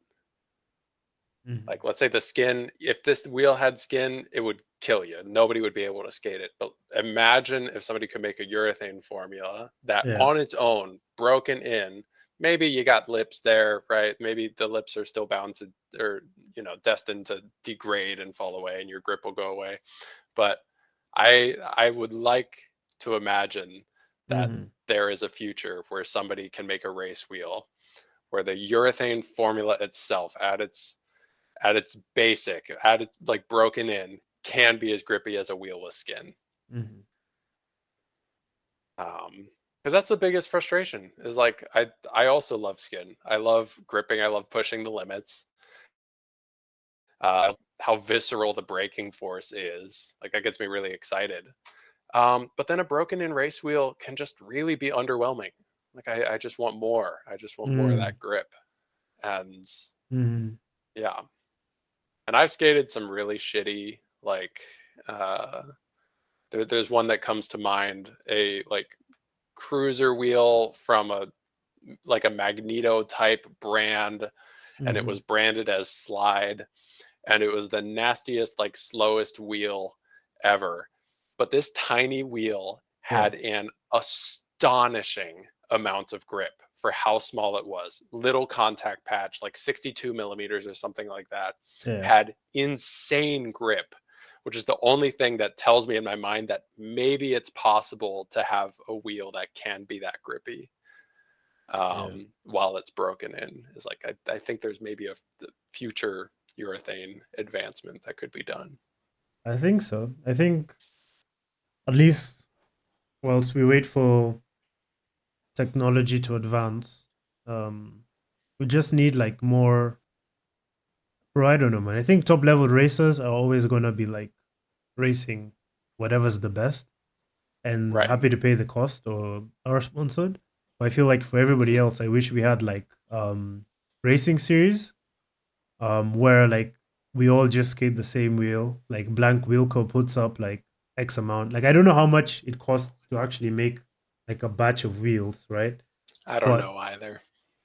But I like will say those are my yeah, favorite races I've ever attended, are the yeah, stock wheel races where we're yeah, like all skating like a the banana same. wheel. Yeah. Um, like so fun. So fun. And I mean, all of the top level of competition in motorsport Yeah. has restrictions. Yeah. Like you get this many tires a season, maybe you get this variety of compounds that you can choose from depending on your strategy that day. Hmm. Um, you know, and I would like to see that in this sport to some degree. Um, but that would kind of imply that there is just, you know, one wheel manufacturer that puts in the bid, like Pirelli, Yeah. right? Like, you know, Venom puts in the bid to be the world tour sponsor, but and so everybody rides, you know, their Venoms or something like that. Like the standardization takes away that kind of fun of customizing, that Yeah. fun of like finding a product that works well for you that I really love. But I think it's required to maybe make racing more accessible. I think And at that's a least huge issue. I think at least for the lower levels of racing, like the amateurs, like Hmm. I think that would be sick. Okay, I have another question for you. Who inspires you? Obviously, you know, you're a skateboarder, downhill skater, downhill longboarder. Who do you look up to for freeride? Who inspire? Oh, bro, I have some great questions. Okay, let me write this down so I don't forget. I have a short attention span. I've hit my head Okay. many times. How did? Uh, Wait, Mike in the chat mentions a good thing. what does he say? Can we start the trend of weight classes and spec wheels? I agree that weight No, classes are the future of racing. no, no. I think weight classes is really good. I think it's a great idea, but I also think it's also great, like to have trucks that are better balanced, and everybody has an advantage in corners or in the straights. So I think it, in a way, it balances itself out. So the weight classes would be good, but Yeah. if you just had It's trucks that very were track balanced, dependent, yeah, but that's that's yeah. that's what it is. But I mean, even if there are weight classes, Yeah, you know, it would be really cool if the lighter weight class on a certain track could put down faster track times than a heavyweight class. Like yes, that would be kind of fun and cool. And then there are some classes or yeah. some tracks where the heavyweight class puts down faster times. If I that think theory is correct. I think I'd be Weight okay. classes doesn't imply skill. Wait, I think I'd be okay with that as long as open was still a thing. Like, Hmm. yeah, because like I feel like yeah, weight classes do matter. Like I absolutely stomp people who are like lighter than me, even by like 5 kgs. Like sometimes, yeah, it's crazy. But I I don't know, bro. I don't know, man. You guys are right, but I still want open to be a thing. You know? Yeah, I do too. And practically speaking, there's not enough people doing this to divide up the classes that much. Yeah. Um, Have you yourself? What do you think is the reason for longboarding phew, like oh, crashing?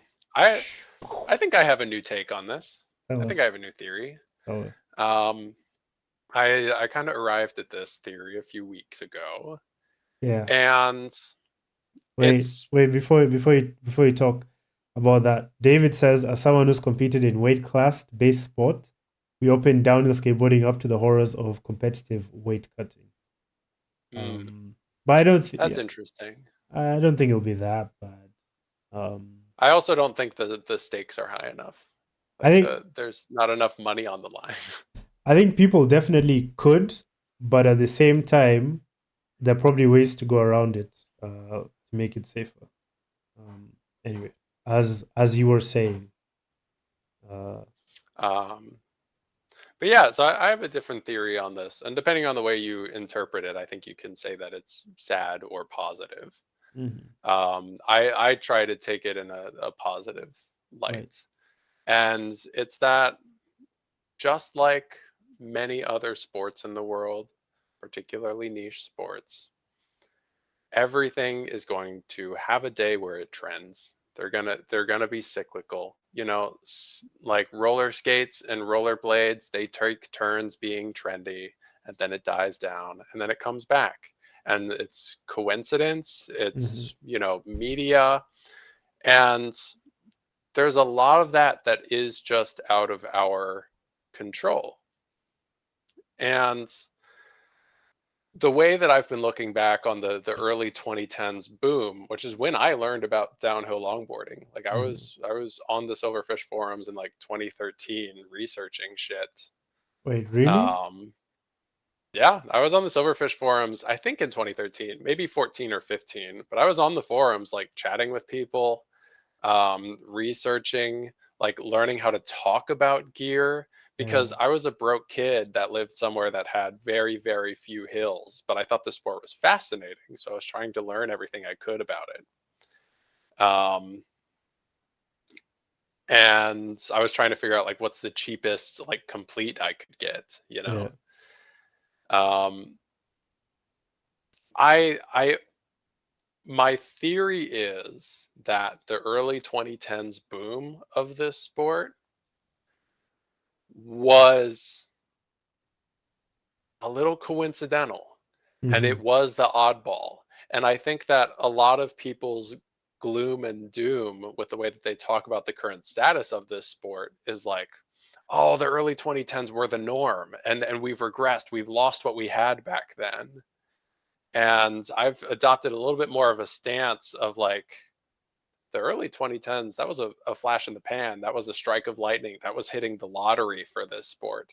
This sport, maybe for reasons that I can't understand, was never ever going to get that big unless the perfect storm of, things came together. People using YouTube, like kids using YouTube and discovering things that way. Mm-hmm. Like we don't have kids in the sport anymore.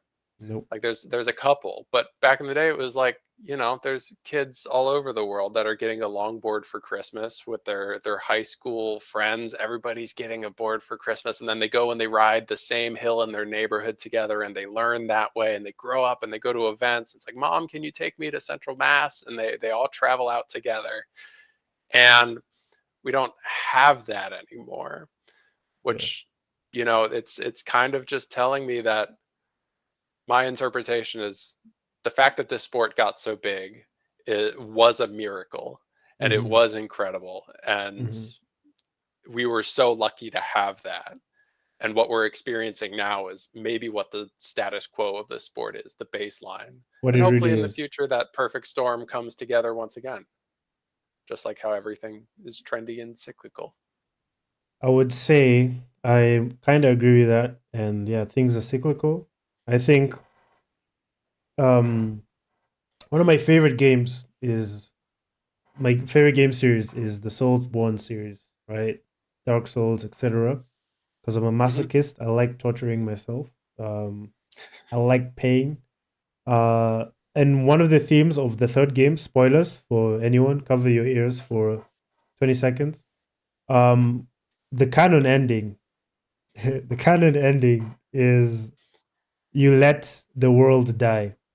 And because you let it Mm. die, something new comes about. And I think like we as a community, like longboarding is dying, bro. But Yeah. from what I've seen the last few weeks has been so beautiful. Like people are I don't know if it's natural or if they're just doing it themselves or like I don't know, but like things are just shifting and I think like they're sowing the seeds for something greater, like organizing like community events. What else are they doing? Teaching kids, holding events. Yeah, so I think also making content. Like I think like more people are making content than ever. Which is pretty cool. Would you have you seen the Harry Clock video yet? No, There's a I don't new think so. Harry Clock video. Kind of want to Oh watch. shit. It. Um, Anyway, yeah, things are dying, and it's like coming about in its own way. So I think we'll be I fine in think the end. it's interesting that things are dying Good Yeah, morning. and there are still like communities and groups that against all odds are growing, yeah, like Ohio, right? Like if you were just using Ohio as your metric for how the longboard, like the downhill longboarding scene is doing, yeah. you would be shocked to think that it's dying. Mm-hmm. And like Purdue, which is a university in Indiana, they have a longboarding club that is growing bigger, and they're getting more gear, and they're taking everybody in the club out to local events. And like it still has potential. And I think one of the big, oh no, I'm losing my train of thought.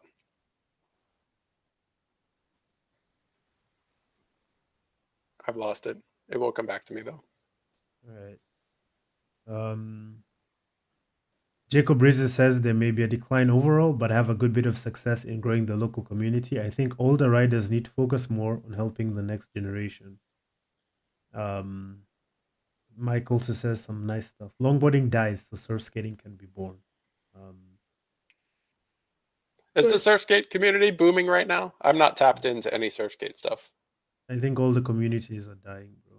But that's the other thing. I think it's just generally like sports are like crashing. So is this also happening for skateboarding, like Yes. street park? Yeah. Okay, interesting. Also, the other thing had something I wanted to say. And it's gone, bro. The disease you've afflicted me. I remembered what I was gonna say, so Okay, I'll say my thing, and then hopefully your thing comes back. Yeah. Okay, go for it.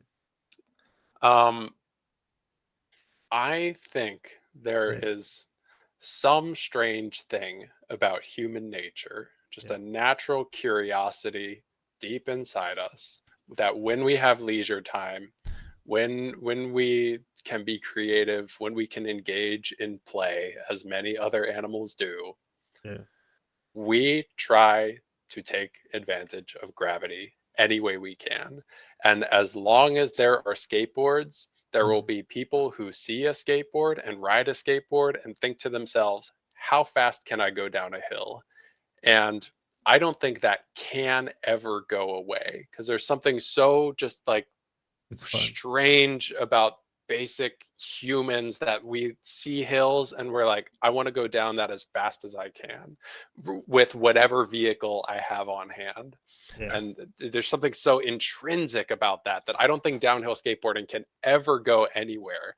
There will always be some crazy people that are gonna try to maximize it and kind of make a show out of it, and gonna, produce their own gear to facilitate it. So I don't think it will ever fully die.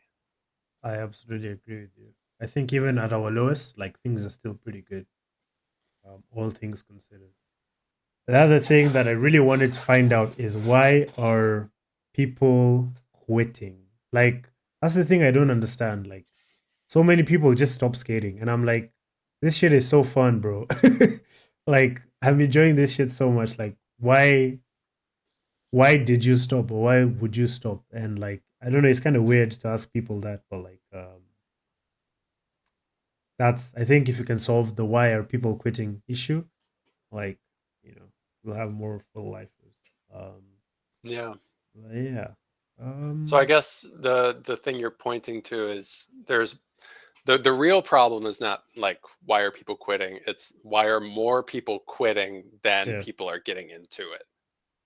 Because any hobby, anything, people are always going to be quitting for one reason or another. But the issue we have is that the sport is dying because more people are quitting than we have people flowing into the sport.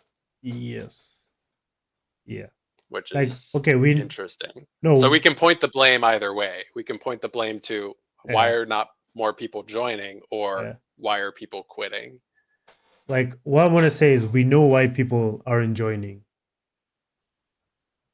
Okay, I think I know. Okay, I have like a 40% guess. It's just now, why are people quitting, that I don't understand.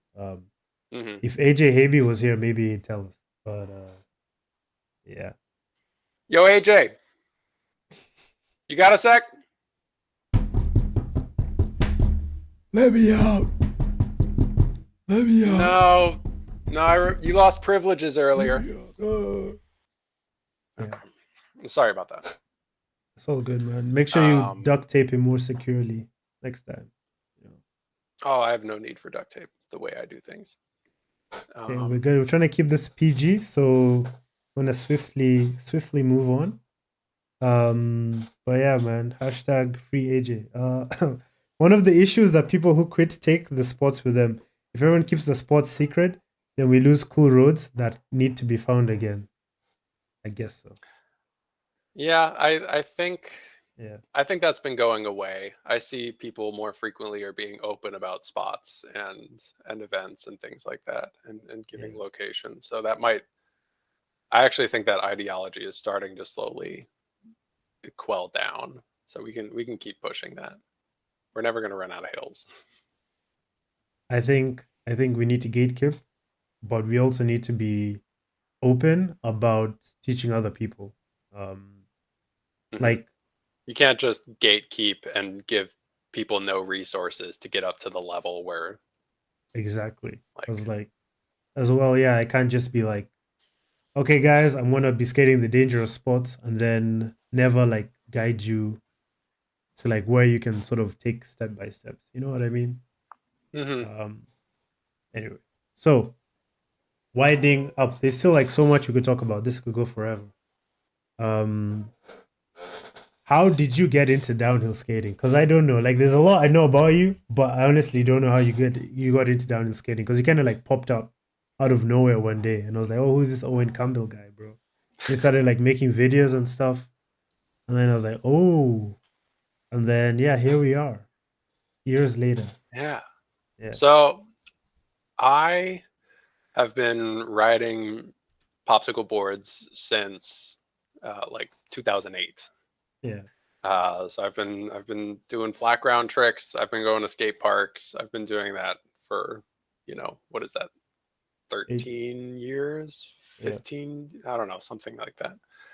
Um, and I found out about downhill skating during the longboarding boom, like during like the Mm, early 2010s when I was in middle school. I'm 24 right now. Um,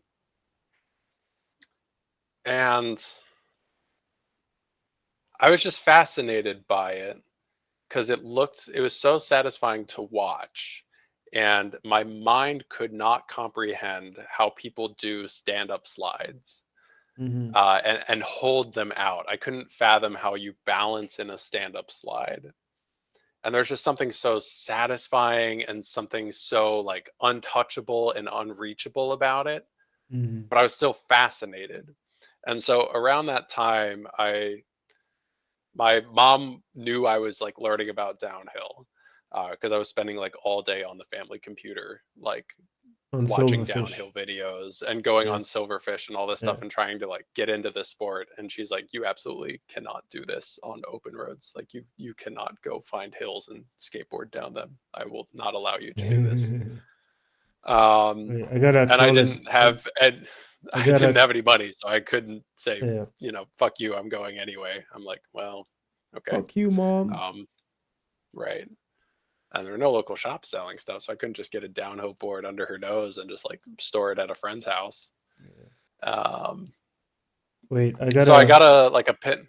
I gotta acknowledge this. Thank you, Rusty, for the £5 donation. Thank you for keeping me from starvation. As well, guys. Remember, like and subscribe makes a bit of a difference. Also, remember to subscribe to Owen Campbell's channel if you've never been there before, and to watch the videos and all that stuff. But thank you. All right, continue. Sorry, thank you, Rusty. It's Thank you, based Owen. as fuck, Rusty. Good Yeah. job. Um, so yeah, I got a pintail longboard from a Mhm. company called Stella, and it was a Mm. complete, and it had knockoff Randall trucks. And I rode that around the neighborhood, to go over to my friend's house. And, I would like strap a street skateboard on my backpack or like have it under my arm and go over to his house and then we'd practice flat ground. He didn't end up sticking with skateboarding, Yeah. but it was like just how we got back and forth for a summer and cruised around the neighborhood.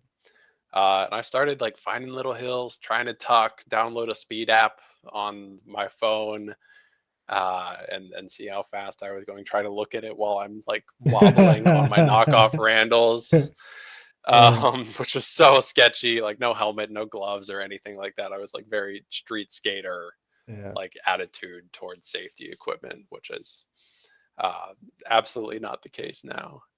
Um, Mhm. and yeah, it wasn't until I went to university that I moved, down to school, which geographically, you drive 40 minutes south of where I was living to go to the Mhm. University of Cincinnati, and the terrain changes a lot.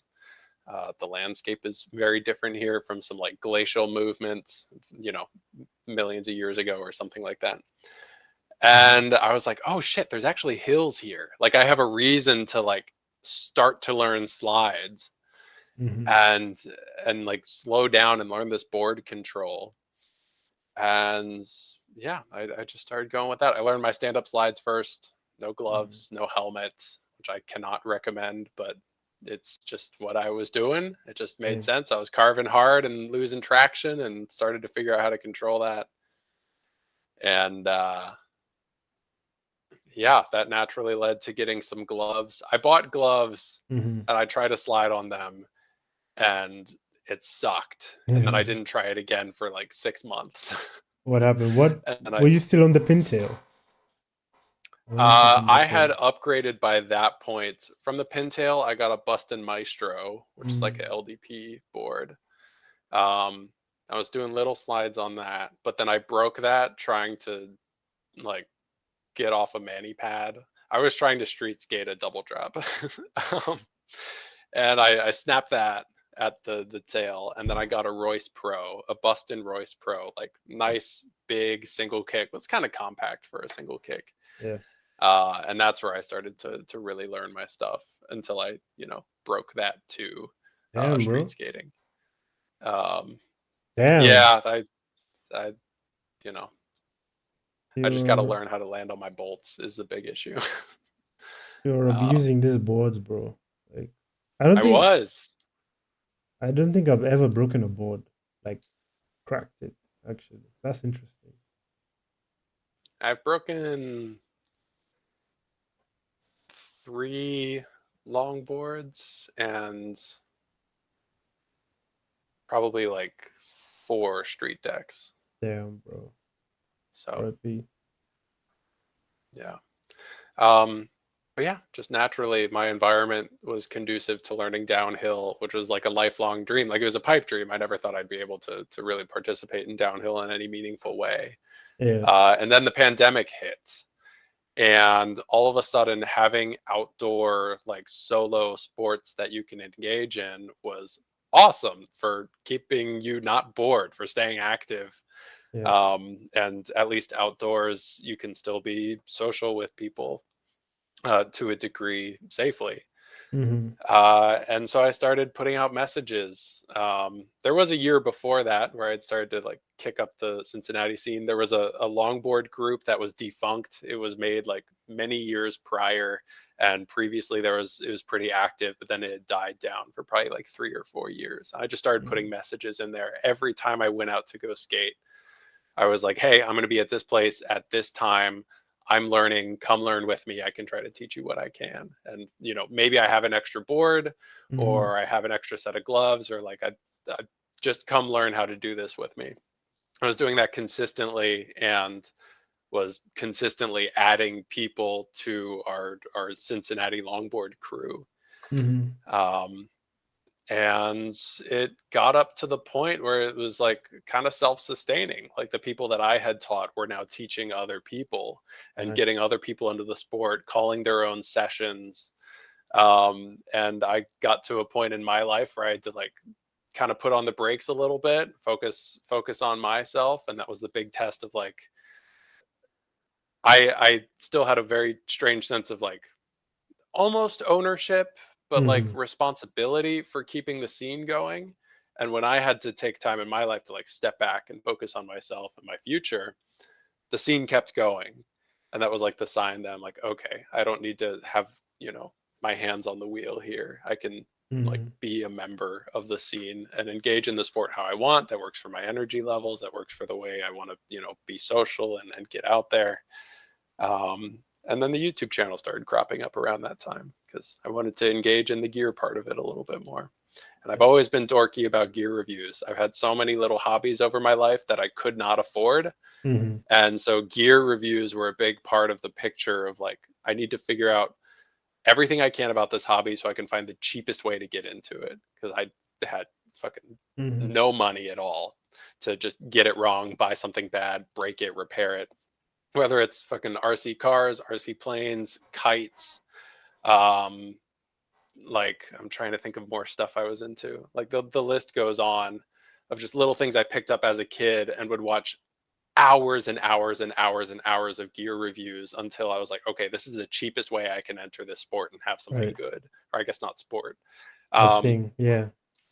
and so I gained a love for gear reviews because of that utility and that I feel like the longboard scene. I watched a ton of gear reviews like before I bought a longboard, and I continued to watch them after I had one, and they just never scratched the right itch to me of they weren't descriptive enough.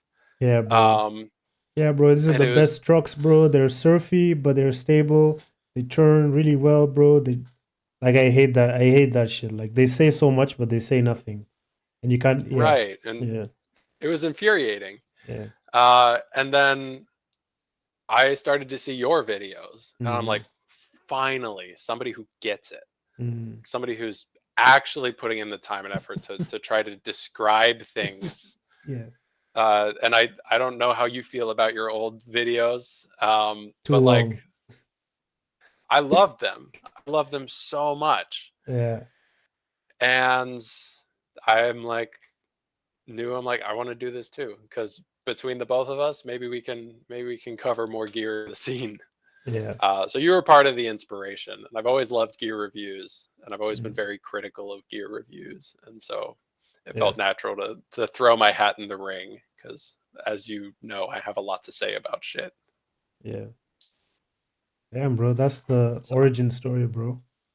Year yeah, that's zero. it. Owen Campbell, That's year how zero, bro. That's pretty sick, man. I Nice, got man. here. Um, Um, the first event that really like made me understand the longboard scene and like felt like home, felt like community, inspired me to like continue pushing myself further was the mhm, Medusa Death Race in 2020, I think. mhm. It was the first race I ever attended, and I got third place at it. It's like a path race. And I practiced so hard leading up to it. I studied the course Yeah. and videos and stuff like that. I was so scared. I'd never been to an event before. I got third place at it, and everybody was so nice and so supportive. I met so many of the people that I'm friends with now. Yeah. Um, yeah, I that's remember. I me. remember That's this. me. Yeah. And it was so just it was the first time I'm like, okay, I love this and I want to dedicate more to this. Because it was very individualistic apart from, I had some people in Cincinnati I could hit up for a session here and there. And I was Mhm. making these connections at home, but this was the first time I was able to connect outside of my city and just like Yeah. get to know people. Max Caps was there, so that was like the Yeah. first like pro I was interacting with. Yeah. Um, in my very first heats, I raced that guy in the red who is taller than me. Damn. Yeti. He's like 6'9" or 6'10" or something like that. We were paired together in the first heat, and he crashed me out and threw my board over the fence. Why Uh, was that allowed? yeah, like it was, and Wow. it what this event is all chaos and fun, and it's just like lighthearted. And I was there so nervous, like so scared to compete. And then that first heat, we crash out, and it's fine, and we're laughing. And he throws my board over the fence and goes down the hill, and I jump down like I cut the hairpin Wait. to get out in front of him, and it was just like You see it was that? just such a good Ripping. look. I said it's Look a at that 254 guy. t-shirt. 254 t-shirt, bro. Yes, dude. I still wear it. I still wear Nice, it to this man. day. It's got holes in it. It's so faded. Need to get you a new one, And I bro. Yeah. yes, it's my favorite t-shirt. It's like no cap. It's the perfect size. It's the perfect Nice. like material. Man, that's sick Um to hear. Yeah. I love it. I wear that t-shirt as soon as it's like cleaned up in the wash. Um so Yeah. That's nice, man. Seeing the yeah, yeah, the origin story, man. That's pretty sick, man. But yeah, I remember watching this, man, actually. I remember really. seeing this, yeah. I remember you Yeah. posting about Max Caps, how you enjoyed talking to him or something like that, or watching him skate. I remember. Yeah, it was very fun. This is yeah. the heat. This is the legendary heat. So he crashes me out from behind. He's the thing you don't see is that he's like pulling on my hands the whole way down the straight and like messing with me. Oh yeah, I And then remember this. You cut, yeah. the ravine is way steeper in person than it looks in that video. Dude, Just you like jumping fucking. and sliding down it. And it was perfect. It was perfect. And it was so nice. This guy, Yeti, he's not a dick or anything. He's just Yeah. a very good person. And it was just core memory. Yeah. So go to events. Go to events. I think, yeah, and I think that's the perfect time to end the video on a high note. Obviously, Yes. there's still way more to chat about, but we'll save it for another video. But yeah, man. Yeah, shout out Oh yeah, dude. everyone who came. We had like a viewership of 31 people, which is a lot. Really? So, yeah, man. Like, Hell yeah. A lot of we engagement in chat. I appreciate that. yeah, a lot of engagement. Yeah, bro. We usually get like 31 for like the really popular skaters. So like you're up there with the likes of Harry Clark, Adrian Paynell. Diego didn't This even is get these huge. numbers, bro. Diego. This is huge for my ego. Cole, I think Cole was pretty good. But yeah, man, huge for ego, bro. You have clout, bro. Oh yeah. Next time at Let's events, go. bro, you gotta show up with a little bit of attitude, bro. You know what I'm Yeah. saying? I'll bring a Sharpie. I'll do signatures Do signature. the next bro. time you see me. So yeah, man. Thanks everyone in the chat. Again, thank you, Owen. There'll for sure be a part 2. I just really need to figure out like topics and shit that could be fun to do. But yeah, man. I love this. This was Yeah. fun. I like the free form, and I think we can riff. Yeah. So don't put too much pressure on yourself to nail a structure. At least with me, because Yeah. we'll go wherever. Yeah, man. Well noted for next time. Anyway, thanks Oh everyone. yeah. Shout out Rusty for the £5. That's reparations for colonization by the British. Thank you. I'm joking. And yeah, man. Thank you, Owen. And catch you soon. Guys, this is going to be the last podcast for a while. So enjoy it. And yeah, man. Thank you so much for the platform. Yeah. And I'm going to post a link to the paper on longboard stability on my Instagram. So check out my Instagram story. And you can read that up. It's a lot. It's dense. Excited. All right, bro. Peace. All right, dude. Peace. I appreciate it. Of course, man. Take care, man. You too, bro. As always, guys, thank you. Tell me what you liked about it in the comments. If you have any suggestions, feel free to DM me.